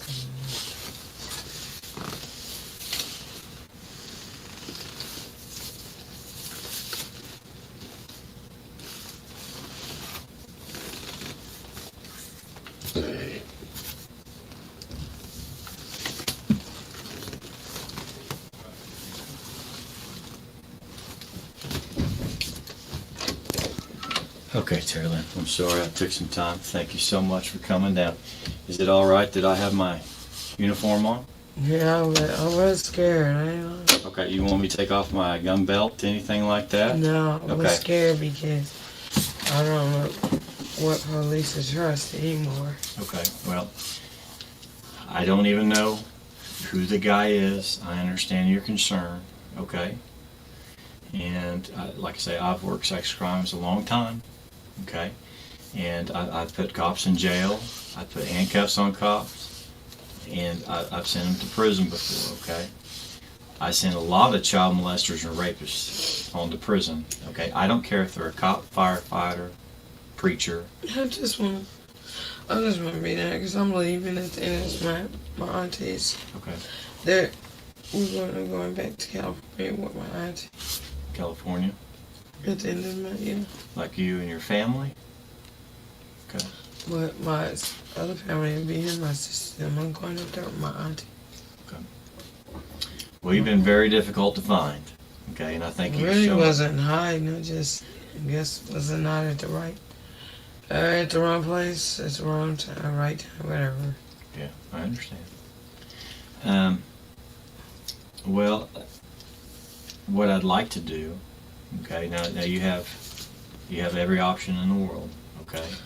But you know, I got to encourage you to go through and talk to me, okay? I can't have this guy running around Oklahoma City. But if somebody else can do it, I don't want to. I just want to leave it alone. I want to try to get these. I just want to get this out of my. Okay. Well, I just want to drop. I just want to be left alone. I understand, and I'm not trying to harass you, okay? I take a lot of medicine. I just want. Well, I like I say, I'm not trying to harass I you. know. Okay, I really. I know. I'm just trying to look out for a lot of women out there. I know. And I just can't, I can't do it. I'm not strong enough right now. I can't. Okay. Is it even possible that I could show you some pictures? No, I don't want to. Please. I just want to leave it alone. I just want to go. I just want to go back my life, please. Okay. Please, no. I don't want to see him or nothing. Oh my God, no. Well, I don't even know if I have. My deal is I don't even want to chase after the wrong guy. You know. Okay, but I don't want to. Please, no. I don't want to be a part of nothing no more. Okay. Can I ask you this? Why is there anything that I can do? Okay. Is there anything that I can do to persuade you to help make you stronger? No. Sorry, I'm sorry. I just can't. Please. Let me ask you, Terri. And I know you don't. Do this to me, please. I know you don't know me, okay? I know you don't. But I just don't want to be a part of it no more. I was already scared from the get go, and I just want to leave it alone. Let me ask you this: do you have children? You do, or you very close to your children? Are they going with you? I don't want to. I just want to sign the paper, please. Give me 2 more minutes, and I'll fill it up as I talk. Okay? I'll fill it out as I talk. Jesus, help. Is your kids going to California, or are they staying? They're grown. No, they're staying. What would you think if they got stopped by this guy? And they're not. Please, I can only think right now. That's too much for me. This is too much for me. All this. It's too much. Yeah, Not long before that, I just got to mental hospital before that happened to me. I just can't. Where have you been staying? I was at the shelter. What shelter? Sea rescue. And then before that, before I even went to the shelter, I was at Woodward Mental Health. Where's that at? In Woodward, Oklahoma. Oh, Woodward? Oh, I thought you were at a rehab here. I was after I came from Woodward. Okay, so you went. Woodward is a mental health. Okay, and then you went where? I was at the City Rescue Mission. I was in the BTL. Did you? Faith-based drug program. Where's that at? Downtown. That right down here somewhere. What's so bad. What's the name of it? City Rescue Mission. But you said that there was a faith. BTL. BTL. From what I understood, you left a rehab. I don't. Please. Oh God. Jesus. Well, you gotta understand. You can't blame me for trying. You know, I don't like predators. I'm not gonna. I know. I can't. I'm just not gonna answer no more questions. No disrespect. I just can't. Give me an address I can put down, because I gotta have an address for this. It's 812 East Hill is my granny's number. 812 East Hill, Oklahoma City, Oklahoma 73. I'm sorry if I'm going too fast. It's just my nerves.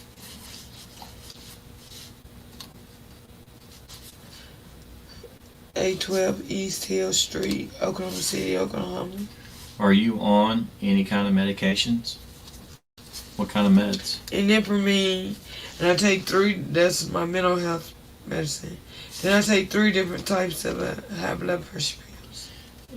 That's your mental health. What? Where you been diagnosed? Paranoid schizophrenic with depressive features. Schizophrenic. Post-traumatic disorder. With what kind of features? Depressive. Post-traumatic post-traumatic disorder. Like PTSD? Mm-hmm. Okay. All right. I gotta find a date. I gotta put a date down. For what? For whatever had happened. Well, I don't know. It happened sometime last month. That's all I remember. Last month in May? Yeah. I think. Okay. Yeah, it was last month about, I don't know, the first, second, third week, something. I don't know. Okay. Okay, do you know, this says location of offense. It was in downtown. I don't know, downtown somewhere down here. When it happened. Yeah, I got it. I'm just looking for a location. So No, downtown here somewhere. I don't know because I don't know my way around downtown. This was my first time at the city shelter. City rescue mission. I done on my way around behind some between buildings. Some buildings he pulled into. Between buildings? Okay. Some street with a building, you know. What could you see something? I mean, a red brick building. Another bit that red. See, EMTC. Where was? I don't want to rehash this. Okay, but I'm just trying to figure out what location. So I can I write don't it down. know, dog. I don't know because I'm not from downtown. I'm from the northeast area, so I don't know. It didn't seem that far away from the city rescue mission. Like, could you see the Devon Tower? I don't know. Was there a Bolero, McDonald's? I don't remember. Jesus I just House? don't. I was so scared. I just wanted him to leave me alone. I was in shock, scared. Do you remember the street? How about a street? Can I put down a street? I don't know, though. I don't know. I asked him, where was he taking? I don't know. And then he drove you around, from what I understood. Okay. Well, I'm not trying to upset you. Okay, you know that, right? You know I'm not trying to upset you. I'm just trying to figure out a location. I don't know. I'm not from downtown, so I don't know. Okay. I've done the best I could right there. Right, and I understand that. I understand. Is there? But you saw something. No, I don't know. I saw, him driving me between them two buildings, that street. Had to look like I don't know what was in the other end, but it seemed like an alley. Something. I don't know. Was you drunk or anything? No. Okay. I don't know. Please, can we just... You said it was close to the city rescue? It seemed like a couple of blocks or so. I don't really know because I just was trying. I didn't even know my way around. Somebody walked me to the bus stop that wanted to show me how to get there. Okay. Okay. How about the jail? You know where the jail is? I mean, I've been to jail, but no, because I'm not. All I know is the address. Oh, the I jail? couldn't come here and show you where the jail is, literally, without. You know, I've been to jail lots of times, but I just, if I'm just mental image things. I'm into the image things, because I don't know how to drive. I don't know my directions very well unless I'm walking them, and they have, like my own landmark to know where I'm at. So I don't know, because I never did that with none of this, because I never really expected to live there. Well, I'm trying to help you fill this out, okay?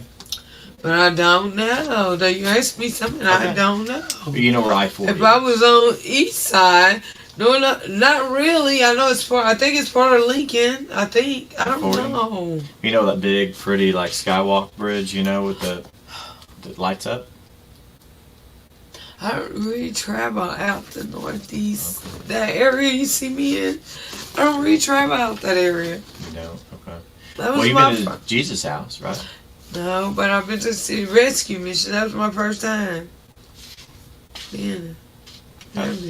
How about, I got an idea. If you walked out the front doors on California, which way would I be put? Okay, but listen, this is so difficult. I don't know because I was coming back. I don't know. I was coming back from the east half taking care of my business. I don't know because, I don't know. I don't know my directions. Like, I just don't know. I wasn't really sure I was not far from the city rescue mission. He said that. He said that? That we wasn't up for. He's been this up my whole night. Depressed. Okay. Well, your reason. I gotta have you sign this, okay? But you gotta put it like an actual reason. Yeah. Whatever your reasons are,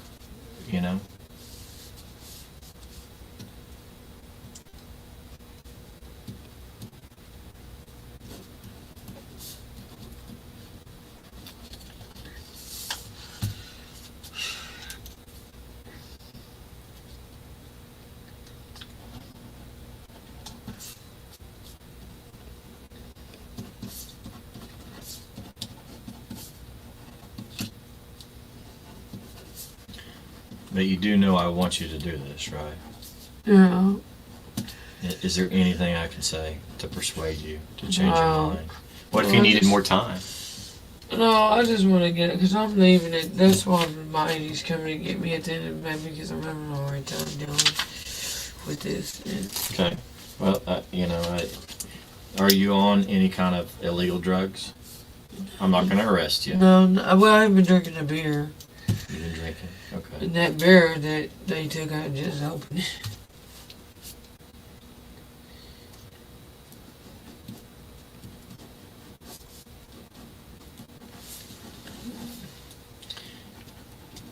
And you sure you wouldn't look at a few pictures? Please don't, baby. Please don't. No, I sign here. Yes, ma'am. I'm sorry. Maybe if I think about it, I could call back in, but I'd just rather not right now. Okay, where are you? Where are you going in California? Oh, you see a counselor? Oh, I don't know. My stays up there in San Francisco. Where are you gonna go tonight? Going back to my uncle's in the house. Where's your uncle? Where you seen us? Oh, you didn't see us. Where they had me in a car at. Does he got an address or anything? This said Northeast 23rd, 24th. I don't know. I never paid. He ain't been standing long. Okay. Let me go find the officer. Okay. Give me a little bit of time. Okay. And I promise you a ride back.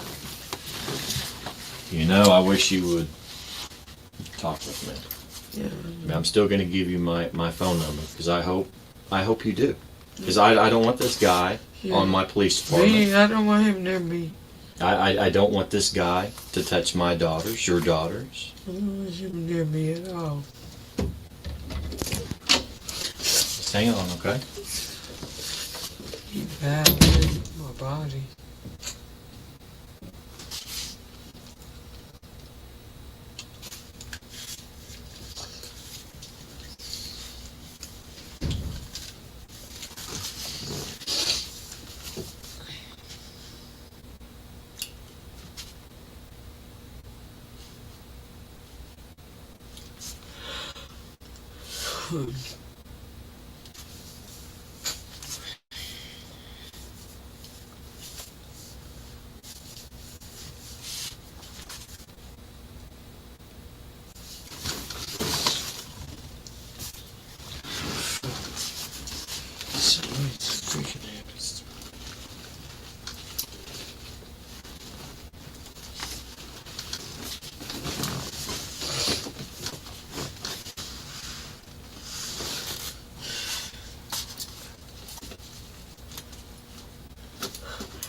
I'm hungry, shit.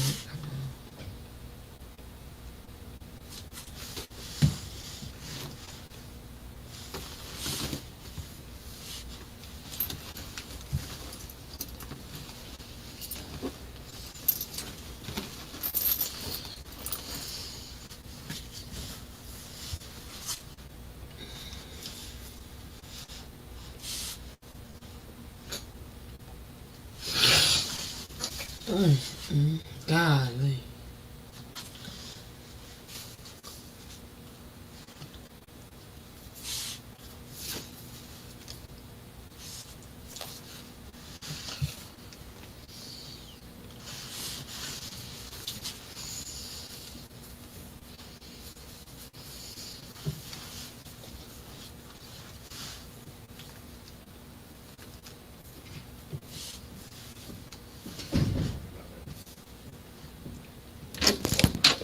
Okay.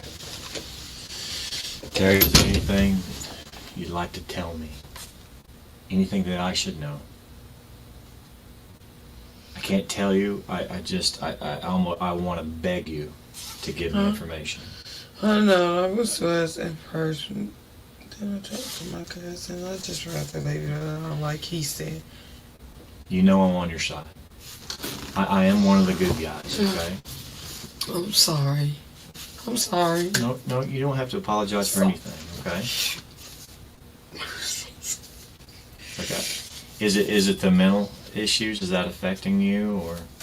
Yeah, kind of. I go to counseling. I just rather leave it alone. I just want to go start over, mine. Well, I'll be gone for summer.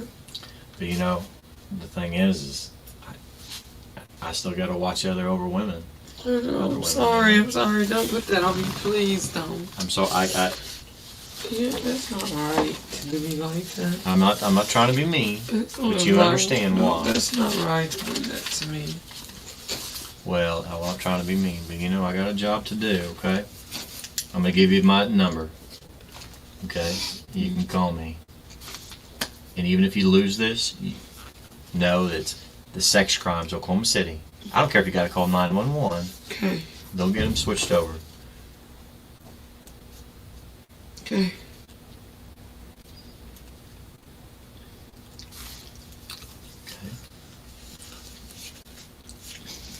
Is there anything I can do to persuade you to talk to me?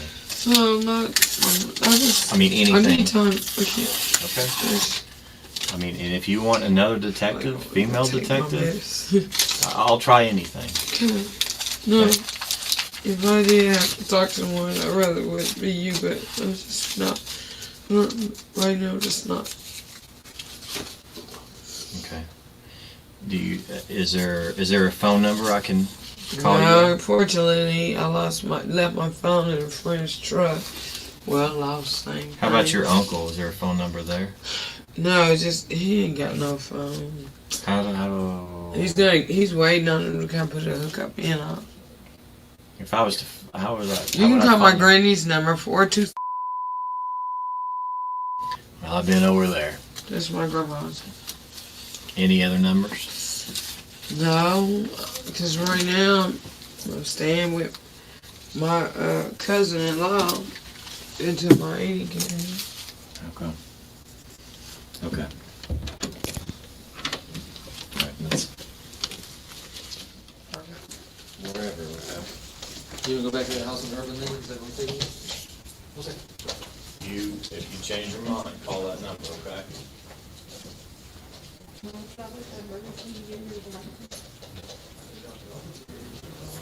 Case closed.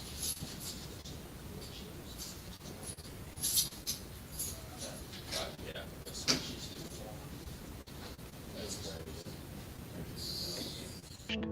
The main points remained constant. The rape occurred just a few days prior to Christopher Shelton's 911 call. Morris specifically stated either the 20th or 21st of May. Shelton was the first person Morris confided in. The sexual assault occurred in downtown Oklahoma City, and Morris was walking from a drug rehabilitation center to the city rescue mission. The officer was driving an older model black and white 2010 Crown Vic. And lastly, the officer who raped her exposed his penis with little to no effort, and he was not wearing a condom. All of these things Terri Morris was sure of and repeated over and over again.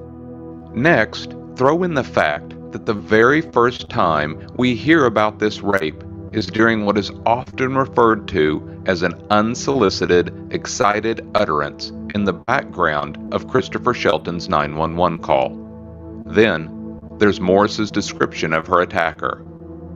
Mixed race, white male, at least 6 foot tall, solid muscle, about 260 pounds, clean shaven with dark hair. It sounds a lot like Daniel Holtzclaw.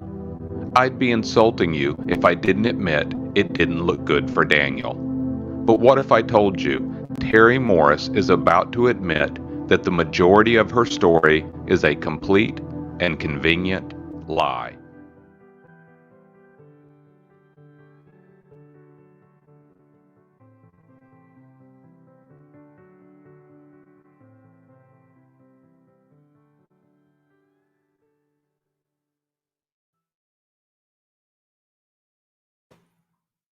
Okay. Whew. That's rough. That was rough to watch. First of all, I wanted to say he's one of the good guys. Come on. Yeah. I'm a good Jesus. That pissed me off. Everything he said and did just pisses me off in that interview. And it's not any better than the next ones. What an abusive asshole, in my opinion, of course. Yeah, good description. I wanted to say before I forget, thank you to Kay. She was putting in really good information in the chat. I didn't want to share it on the screen because I had subtitles and stuff that I wanted to make sure were seen by Terri, that Terri Morris was making. But thank you for all that information.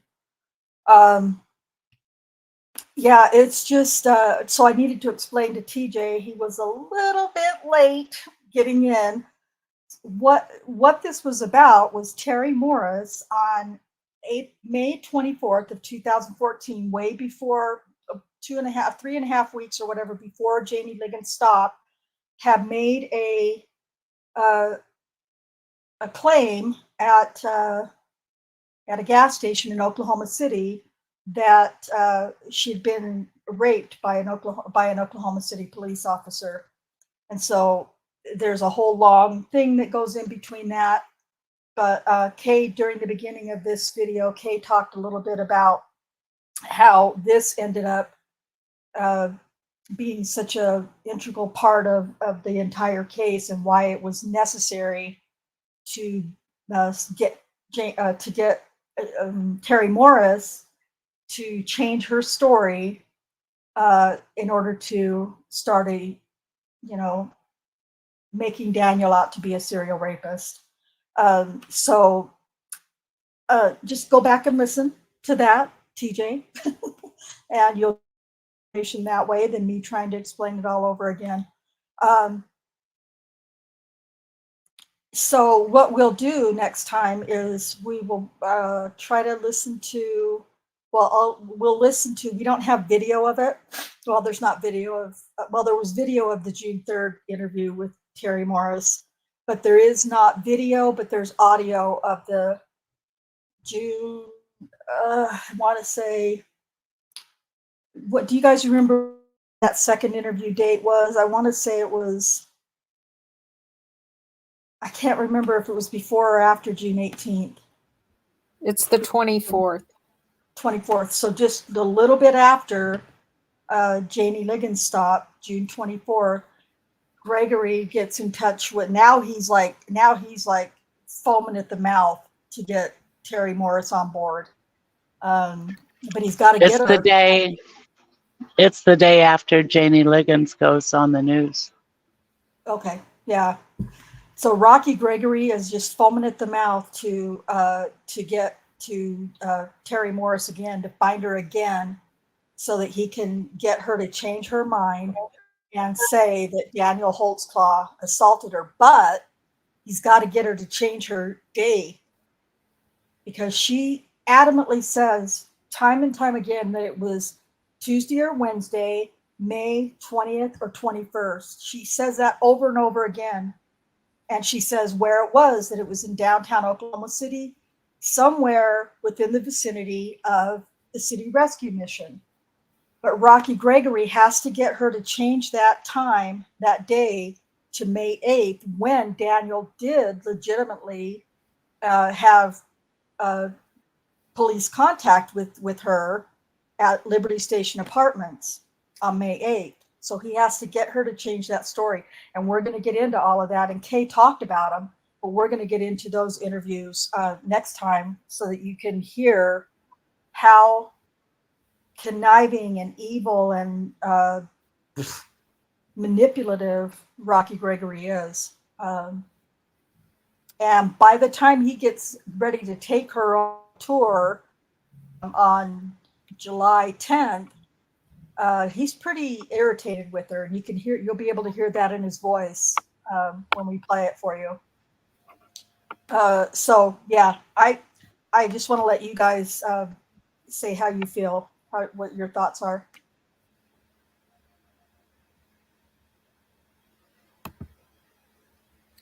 Anyone?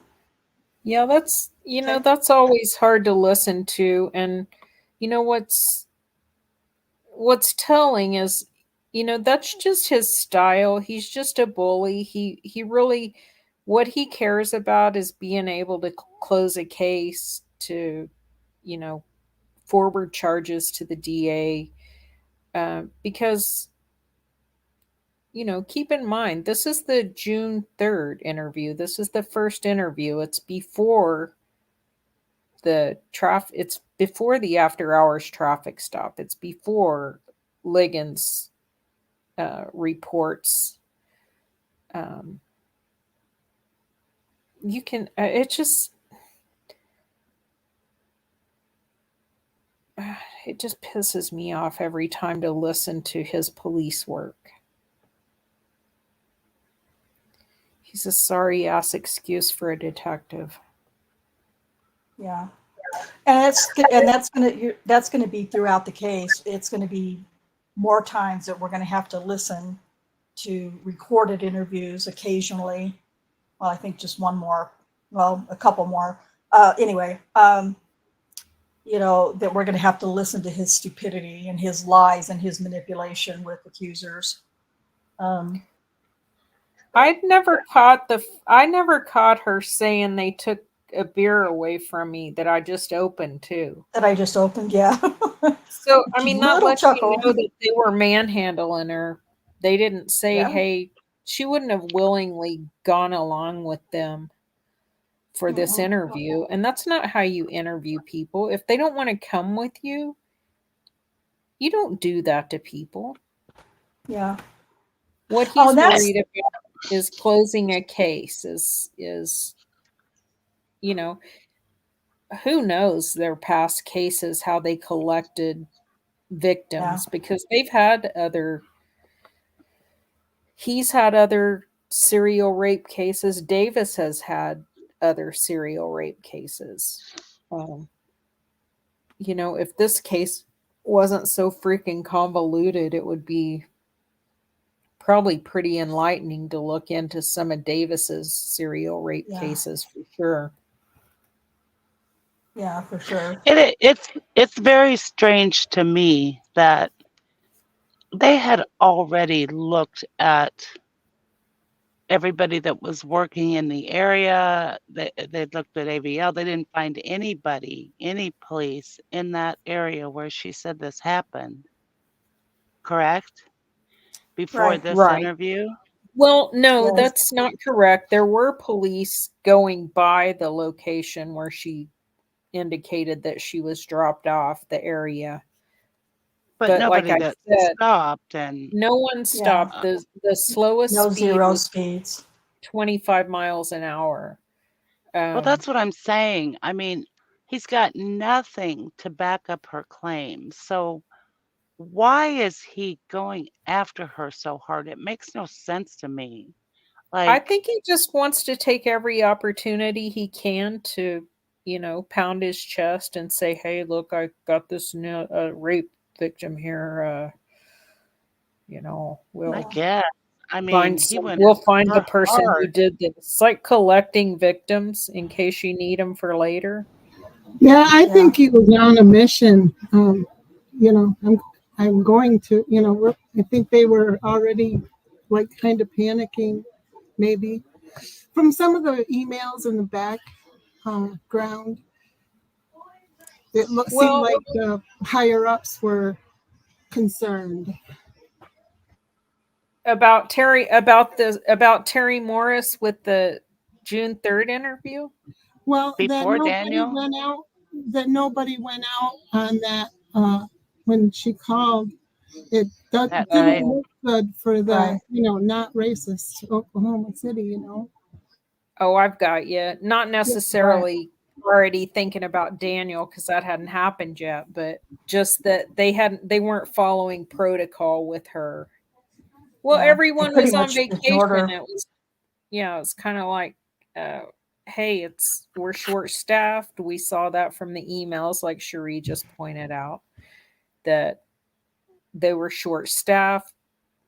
The chief and the assistant chief were on vacation together on the West Coast. Denise Wenzel was in charge when all this went down. Pardon me. Was she lieutenant or? No, she was. I think she was captain. Oh, okay. I don't recall. I don't know yet if they did. Kay might know. Under Your Scars wants to know, did the jurors get to watch all the interviews? I don't know if I don't think so. I don't think so either. Well, here's the thing. Adams didn't put a case on, so Giger's not going to play them because they're shady as fuck. Yeah. And Exactly. Adams, I think he perceived that he had put his case on through cross-examination of each. No, I didn't. Wait, never mind. I mean, because they only called two people. Was it one or two people to the stand? Only Daniel's girlfriend, and was that it, or was there one? That more? was it. Nope, that was it. He didn't call the crime or the DNA expert that he had hired, even, or whatever it was. Right. So yeah, just one person is all that he called. I mean, I don't So- understand what the thought process for that was. I've never heard Brian Bates speak to it. I mean, the only thing I can figure it out is that because they piled on these 13 cases, they were so freaking overwhelmed that they didn't come up with what I think happened. They didn't come up with that. I don't know. In that amount of time, I might not have had my mind wrapped around this case enough to come up with it either, frankly, just to be honest. I almost think that Really he had long this. time to. He almost think like it was almost like he was thinking they're not going to convict this cop. He's a cop. They're going to believe him. Maybe, or he knew that they were going to convict him no matter what. Or yeah, one or the other. He's in that Oklahoma County courthouse all the time. He knows how dirty and corrupt that place is. Oh yeah. Yeah, for sure. Yeah, it's that was something else I was going to explain. I can't think of it right now, but Under Your Scars, they didn't play the interviews of the accusers because they didn't need to. The state didn't need to. If those interviews were going to get played, they were going to have to come from the defense. The defense was going to have to ask for those and play them themselves. The only one I think that they did play was at least part of Shardarian Hills, if I'm not mistaken. That's what I was going to say, too, because I would just rewatch Daniel in the Den last night, and Brian Bates says that they had to all the prosecution apparently hadn't heard that end part, so they all had to go into a session. Yeah. They had to have a whole even thing if he about didn't it. rape nobody, It's interesting to think that only the prosecution put a case on and it was a 6-week trial. So would it have been a 12-week trial? If what now? So it was a 6-week trial. The defense is the only, I'm sorry, the prosecution, I see why you're asking me that. The prosecution is the only ones that put a case on. The defense didn't put a case on. One calling Carrie to the stand isn't that's not a case. That's not a defense. Yeah, and they shredded her because, what she was trying to say in her awkward way. She says, why would he choose these women? Which, everyone loved that. They shredded her on that. What she meant to say is Daniel is a person who is concerned about his health and his body, and he's always, putting only good things into his body and conscious of his health. Why would he expose himself to disease of women who are, having unprotected sex with all these different, why would he want to expose himself to disease and things like that? Yeah, exactly. That was the whole case. That was it. And technically, it's the state, we all know that it's the state is the one who has to prove that the defendant is guilty. But that doesn't mean that the defense can just sit on their butt. I'm not saying that Scott Adams just sat on his butt, but that doesn't mean that they cannot, at the very least, do effective cross-examinations. And we know from the few that we've read so far, there's been less than adequate cross-examination or objections, and those things are important. And it's frustrating to read it as we're going along. Because if Bates had been an attorney at the time, I think he would have gotten Daniel off. because he, he did the investigation. He had a grasp of this, but he couldn't. Yeah. Okay, I had the same experience in a civil courtroom with. Well, never mind. I'm not going to say this. I have a question, and it may be a hard one. Don't throw. Remember, I'm older than all of you. Well, except for Susan. She's close. He's old. Close. So there's no throwing shit at me. Except for Susan. What the hell, Jack? There's What no. do you There's say, no. Jack? It's okay. Well, It's okay. I own it. She doesn't mind. She owns it. She doesn't mind at all. Or I wouldn't have said it. So, she's at one with her age. I mean, she can beat on me if she wants, but the rest of you back off. I got to ask a question here, and it's maybe a little bit difficult, and I don't mean anything by it. This is everyone's right. Do you all think it would have made a difference if Daniel had testified? He wanted to. I mean, just from what I know about him, I can completely understand that. Go ahead. I'm sorry. No, you go. No, that's it. That's my basic question. Do you think it would have mattered to this jury? I think at the time, the first time I met Daniel in person, was a 4-hour visit. It was just the two of us. And he answered every question I had. That's pretty awesome. It really is.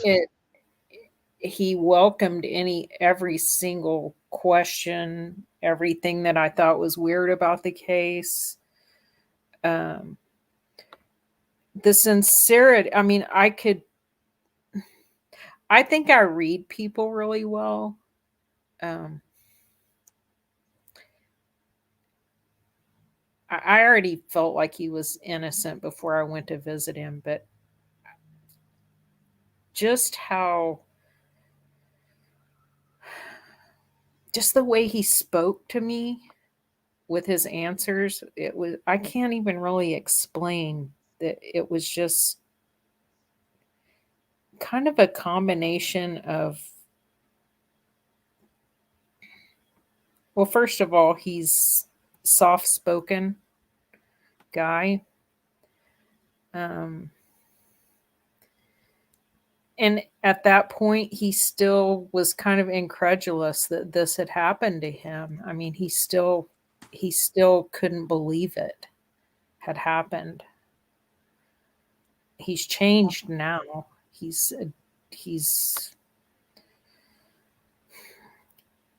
I'm sure he's quite jaded at this point. I don't blame him a bit. He is. And he can't think about this case really because it makes doing time hard. It makes him really angry, and he could probably get himself into some trouble, like going off on someone. So, he just focuses. You think about the cross-examination. I mean, Daniel has nothing in his background to where they could have, torn him apart on the stand. That's right. And I think, I wish he had taken the stand. I think he would have held up. I do too. Just fine. I just don't see anything where they could have, really discredited him, and and he could have explained everything he did and why he did it, and I think how things Adams went. was afraid that Giger would destroy him. But with what? With what? With what? Well, how get that. Giger. I mean, with not necessarily. Just with the allegations, I mean, I think he felt like Daniel's not an articulate speaker. Yeah. I mean, I understand what you're saying. And I don't think Scott Adams thought they needed that, because Daniel wanted to defend himself, and you could hear the innocence in his voice when he was speaking about this case. And I agree with you, Susan. I think he would have been an effective witness, even if Giger got him frustrated and twisted things around and, made a mess of him on the stand. I think the jury would have seen the real Daniel. Right. Yeah. It's just all extremely, start to And finish, with extremely with frustrating. so many charges, Mm-hmm. there's a reason they do that. And it just seems, I mean, he had so much stacked against him. I just think he could do nothing but help himself I by testify. Well, when testifying. you've only got one, you can't get things done always. But when you got Right. 13, so Right. Yeah. That's especially right. with the way the trial went, I don't know. I don't think it could have hurt him with, It because it wasn't wasn't just 13, it was 36 as in charges. Well, charges. 13, Yeah, I mean, yeah, but 13 I meant accusers. accusers. That's right. Kim's Yeah. own notes. When, Oh, I yeah, know. I know. You're quoting Kim Davis. Blinkwinkle, I like to call her. But yeah, but still there were 36 charges. I mean, my God. I just don't know yeah, what he had to lose, really. yeah. Yeah, but he trusted his I attorney. understand He'd that. never been in any kind of trouble before. He'd never been in court before like that. Yeah, Um, I understand that. he Sure, he and was. he thought he had one of the best defense attorneys in Oklahoma City. He thought his defense attorney was well connected in Oklahoma County, and all those things were true. He just trusted. He put his life in Scott's hands. Yeah. And I'm sure Scott's sick about it, but Mm-hmm. maybe Under his your ego is scars. too Oh, big to sorry. realize that it wasn't He a could lose a slam dunk case. like Yeah. most of his cases. I mean, he wins his cases generally. Yeah. Yeah, and I'm I just trying to- wanted to say, Under Your Scars says his lawyer was obviously not experienced enough. He was experienced. That's the thing. He's a criminal. He is a criminal defense attorney, and he is highly regarded and very well known in Oklahoma City. It was too and much. It's just too much. Too much. And designed And- that way. Designed to be too much. Yeah. Sure.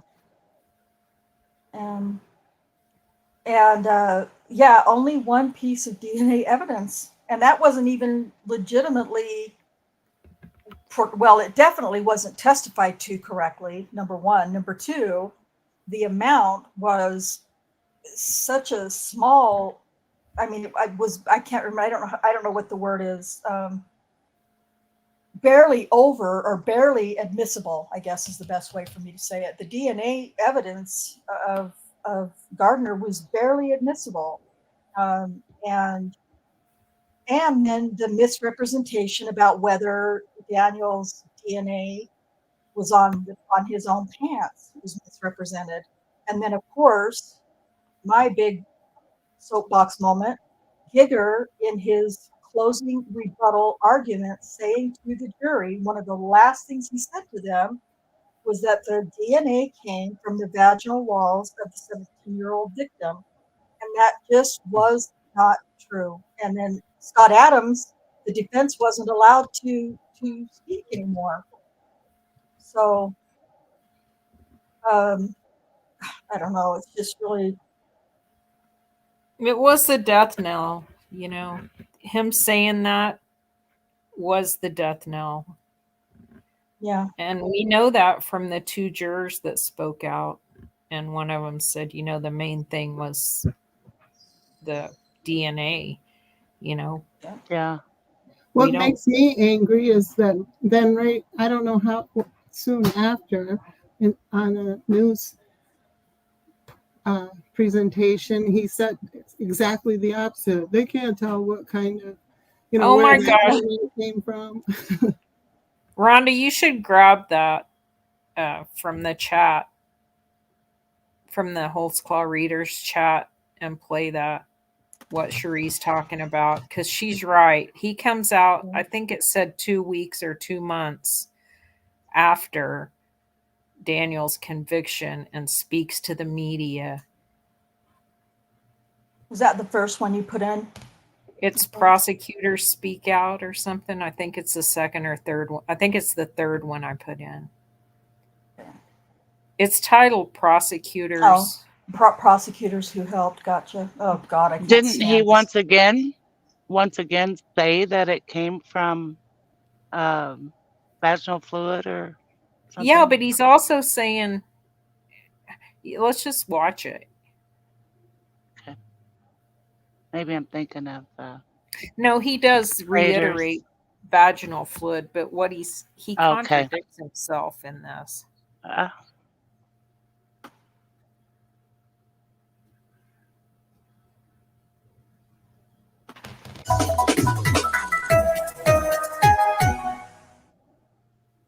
Pants in his bag. Daniel Holtzclaw's last moments as a cop captured in this interrogation tape. Nearly 2 years later, the fired Oklahoma City police officer serving a 263-year sentence for raping women on the job. And only on 5 tonight, for the first time, we are hearing from the prosecutors who helped convict him. And KOCO's Ariel Reshef gives you a look inside at the key evidence and the build. Did your pants come unzipped, unbuttoned, anything while you were standing right there? It started with 2 reports of sexual assault by an officer and an interrogation. It ended with Daniel Holtzclaw escorted out of court, a convicted rapist. The case against him built by county prosecutors Galen Giger and Lori McConnell. We knew he wouldn't tell us the truth. Overseen by District Attorney David Prater. Was there ever concern about prosecuting a cop? No, none at all. Matter of fact, this guy had a police officer to me. They had more than a dozen accusers. We knew what was going to happen. We knew we'd end up in a courtroom. Pants in his bag. The DNA on Holtzclaw's pants seized at the end of the interrogation, the link to his youngest victim. How did you manage to get 18 guilty verdicts with 1 piece of DNA? The DNA evidence were skin cells. The skin cells were transferred through the body fluids of a 17-year-old girl after he raped her. That's what the evidence was. That's what the jury heard. And certainly that's what they convicted him of. Some people say they're skin cells. They could have been from anywhere. They tried to explain DNA from a 17-year-old girl that ends up inside his pants at the areas where his privates are. Quite frankly, their explanation was not believable because you can't explain that. The investigators matching the victim's stories to GPS in Holtzclaw's patrol car. It shows him taking them exactly where they said, and there is no logical, legitimate reason for him to be taking them to behind an abandoned school for 15 minutes and not make a police report, not phone it in, follow every procedure there is when it comes to dealing with female suspects when you're a male officer. Were you surprised by the number of women who came forward in this case? Nobody came forward. Pretty early on that Officer Holtzclaw had established a pattern of coming across women that he could submit his power over. Lady after lady, when asked the question, why didn't you tell? Their response was a theme of hopelessness. Who's going to believe me? The jury believing enough to issue 18 guilty verdicts and recommend Daniel Holtzclaw spend the rest of his life behind bars. The judge agreed with the jury, sentencing Daniel Holtzclaw to 263 years in prison. Holtzclaw maintains his innocence and is appealing. Ariel Reshef, KOCO, 5 News.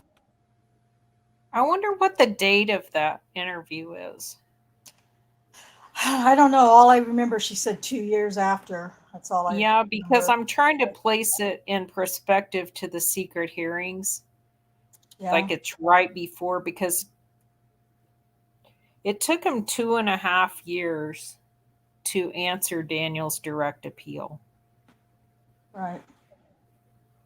And then, there were, of course, the secret hearings. Yeah. A few months after he filed his direct I don't remember. I don't remember the dates. It It's says, hard for me okay, to remember. It says February 5th of 2016. So practically just exactly 2 years later. And the direct appeal, wasn't that in June? Or didn't they have the secret hearings in 2017 rings a bell, but I'm not sure. Yeah. I think it was in June. It was in June. That's all I remember is June.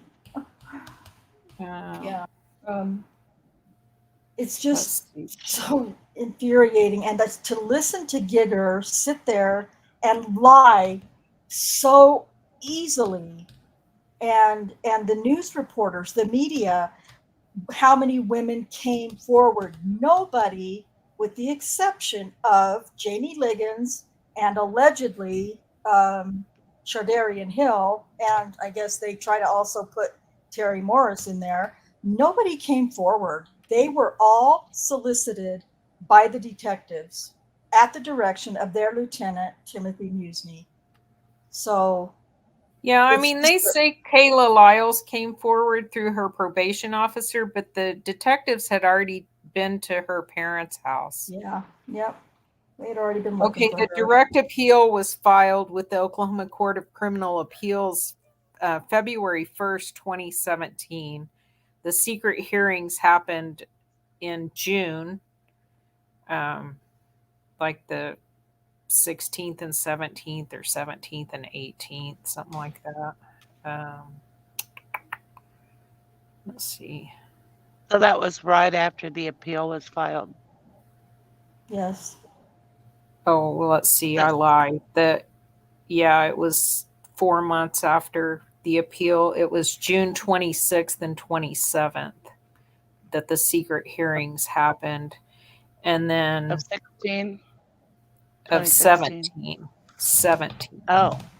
Yeah, Okay. the direct appeal was filed in February, on February 1st of 17. Secret hearings June 26th and 7th of 17. Appeal denied by the Oklahoma Court of Criminal Appeals, or they upheld the conviction, I guess is the terminology. August 1st, 2019. So that's exactly 2.5 years to the day. Yes. Jesus. Then he filed pretty quickly. So that was August 2019 that it's denied. He filed his writ of certiorari with the U.S. Supreme Court on December 30th of 2019. And three months later, they announced they declined to hear it. Fuckers. Yeah. Anyway. There's a case. Yeah, it's really so frustrating, and there's so much to try to unpack with it that it makes it really hard. And that's why I just wanted to go back to the very beginning of this, because it's so hard to understand as it is. So there is a room in Daniel's Discord, and I never can find it. I can never find the room in my own Discord. It's anyway, it has Brian Bates podcasts in it, and not MediaCon. Let's see. Oh my gosh, why is it so hard? I couldn't find it today. Oh, it's in the music and game room below the library, and it's right near the end in Discord, the music and game room. And I have video and news clips in there, mostly about Daniel's case, reports from other, different times that the media covered the case. There are some video clips about different wrongful conviction cases and things like that. But also, that's where I've been trying to put. For a couple of years now, I've been trying to gather those news clips and putting them in there in that room. So you can kind of scroll through that room and see some of those videos. And Kate had said something earlier. She had posted a few of these video clips in our group chat. And I just need to go through again and make a montage of news clip videos and just show that so that you guys can see all the different news clips that we have that we can gather and show how it was covered in the media. And and then to listen to these prosecutors talk, and David Prater, anytime that man opened his mouth, I just cringed. He's got to be one of the most angriest men alive, number one. But it just gives you an idea, too, if you're not from Oklahoma and weren't aware of the case when it was going on, it gives you an idea of how the media, covered the case. Very unfairly, of course. And that's not what our media is supposed to do. Our media is not supposed to have an opinion. The media is supposed to be completely unbiased and just give you the facts, but it's not how it works, unfortunately. And it's really frightening. So, yeah, I'm still trying to learn Discord as well, Sheila. Clearly, and I need to go through too and clean out some of the stuff in the Discord and get rid of it that we never, even touch or do anything with, because I really want to start getting people active in Discord and getting any information that we're giving you here out, put in the Discord, so you guys can look at it on your own. You're in your own time and with your own research skills and whatnot. So. Maybe this long, cold, snowy winter will be a good time for that. But I want to put my efforts into, presenting to you guys what we can as far as, things that we have discovered and learned, along with what Bates has presented. So, but the next time we'll listen to the June 24th interview with Rocky Gregory and Terri Morris, and then the July 10th interview when they got her all sobered up in the jail for a week, and then manipulate her to change her story. Because you will find it very interesting, I have no doubt. So, I can't think of anything else that I wanted to really discuss tonight. So I will just open it up to final comments. Jack, if you have any final comments? Well, Rocky Gregory is not a nice police officer. He is a complete bully asshole. That's just my personal opinion. I mean, you could hear it in what he just did to her. Over and over. She said, I don't want to do it. I don't want to do it. I don't want to. Come on. If I could just get you to, and blah, blah, blah. No, Rocky, you're not a good cop at all. And begging her. And that's what I wanted to say was to TJ. I don't know if he's still here. Thank you, Jack. Sorry, I know I said I was done, but I wanted to explain to TJ that the reason that Terri Morris was in the downtown in that office with Rocky Gregory to begin with, she had made the claim on May 24th that she had been raped by an Oklahoma City police officer. When Rocky pounded every door, him and Lieutenant Muzny went all over Oklahoma City downtown looking for her, and in her police report, I showed the pages during the, as part of the clips, but he and Muzny went out, and it's really weird how Rocky documents exact times and everything that he went and talked to people on June 3rd, the morning of June 3rd. Actually, it might have been May. No, I think it was June 2nd or June 3rd, if I'm not mistaken. Anyway, you'll go through and look through that police report, and you'll see all of these people and places that he contacted. Well, when he finally tracked her down and got a CI to inform, his handler of, where she was, Rocky races to the location and he starts talking to her, and she doesn't want anything to do with it. She tells him, I just want to move on with my life.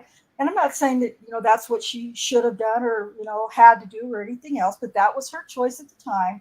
I just want to move on with my life. I don't want to deal with this. I want to, basically in her state of mind at that point, I just want to go do my drugs and, do whatever I'm going to do and be left alone and put it out of my mind and forget about it.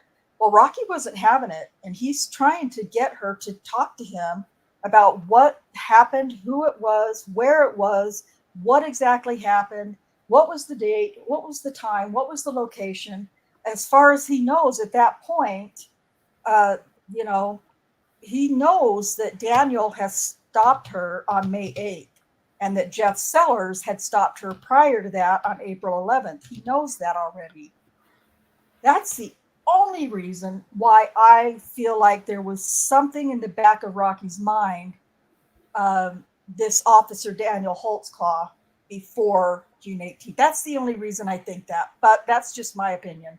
Anyway, she's refusing, basically telling Rocky Gregory, fuck you, I don't want to do this. I want nothing to do with this. I'm out. Well, Rocky Gregory says to her, okay, well, then you're going to have to come downtown and sign a refusal to prosecute form, if you want me to drop this. And so under that guise, he, lures her downtown to headquarters to sign this refusal to prosecute form. And you could see how long it took him to actually let her sign that form. In the meantime, he is begging her. It was disgusting the way he begged her and bullied her and badgered her and manipulated her.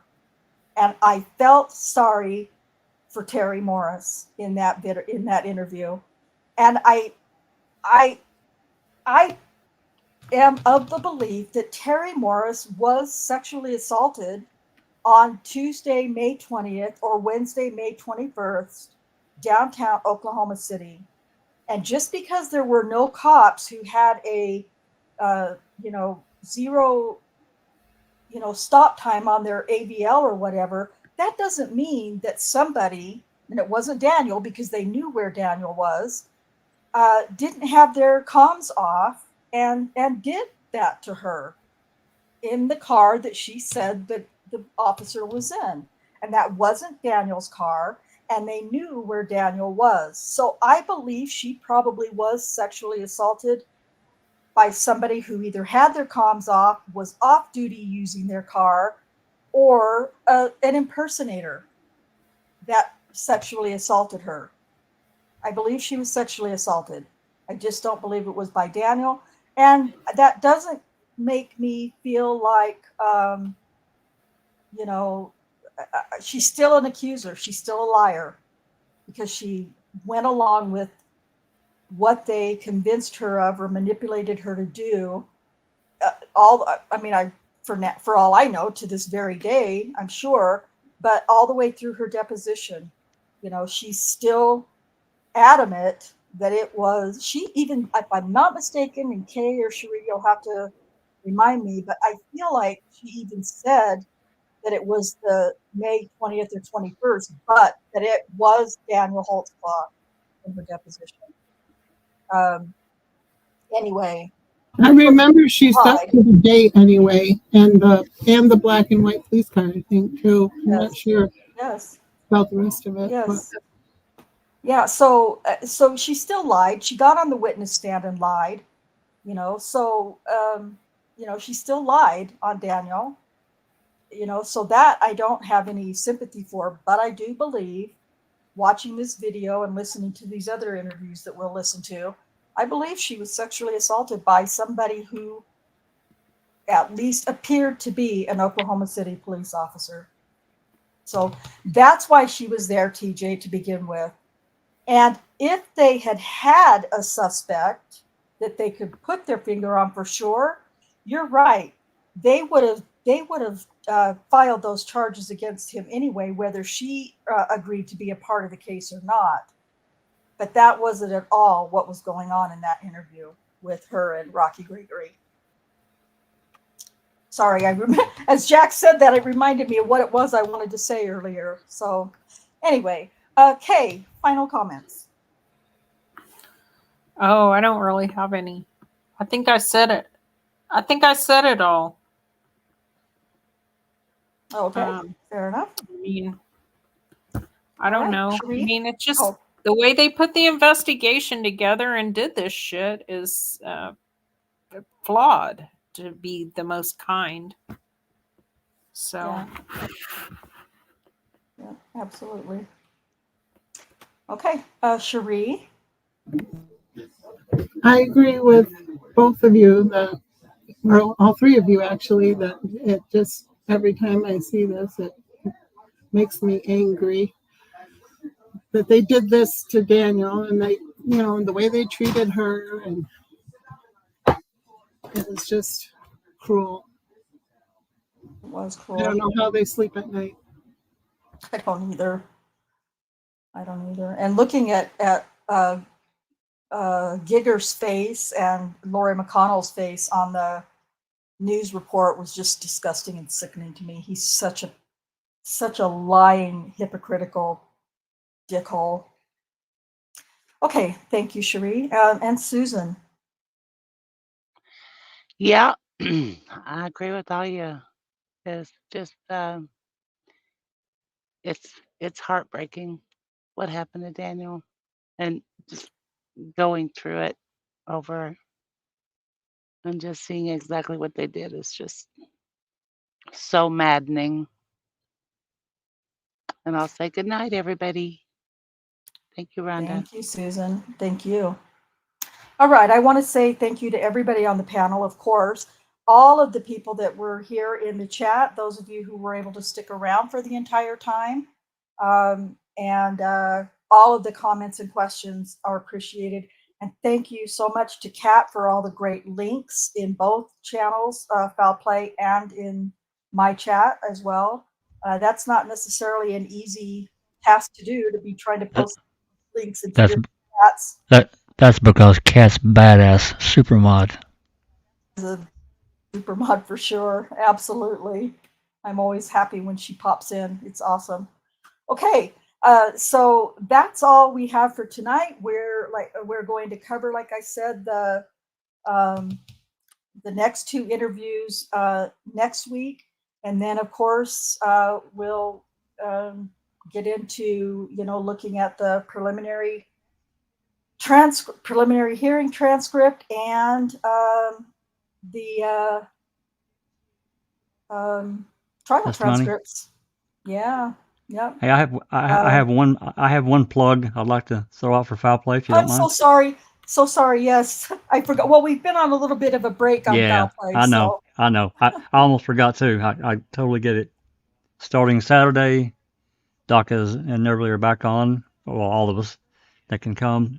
Starting back into Reading with the Crew with the release of Farak's new additional pages, chapters, whatever, of the Wrecking Crew. So you're not going to want to miss that. It's going to piss off a lot of people. Get that. But yeah, here we are. We're going to start on that on Saturday. And then on Sunday, we're probably going to go back into the 2005 depositions from where we left off on the open mic.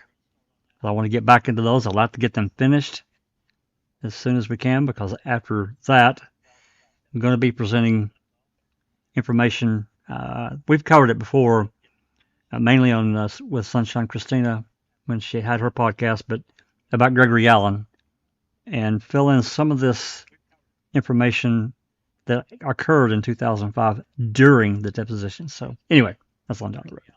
Saturday and Sunday, reading with the crew, an open mic, 5 p.m. Central. Thank you very much. Thank you, Jack. I will be in Vegas, as I mentioned earlier. And so if I'm not at a soccer tournament game, I will be able to join on reading with the crew and open mic. So we'll see. Rhonda goes to Vegas, huh? Yeah. Rhonda goes to Vegas. If you win big, remember, we're related. I'm your brother. Okay. Oh, okay. Absolutely. Just saying. Absolutely. Just saying. Okay. Yeah, I know who my people are. Got your back. All right. This has been a great show tonight. Thank you for everyone on the panel and in the chat. And until next time, peace out.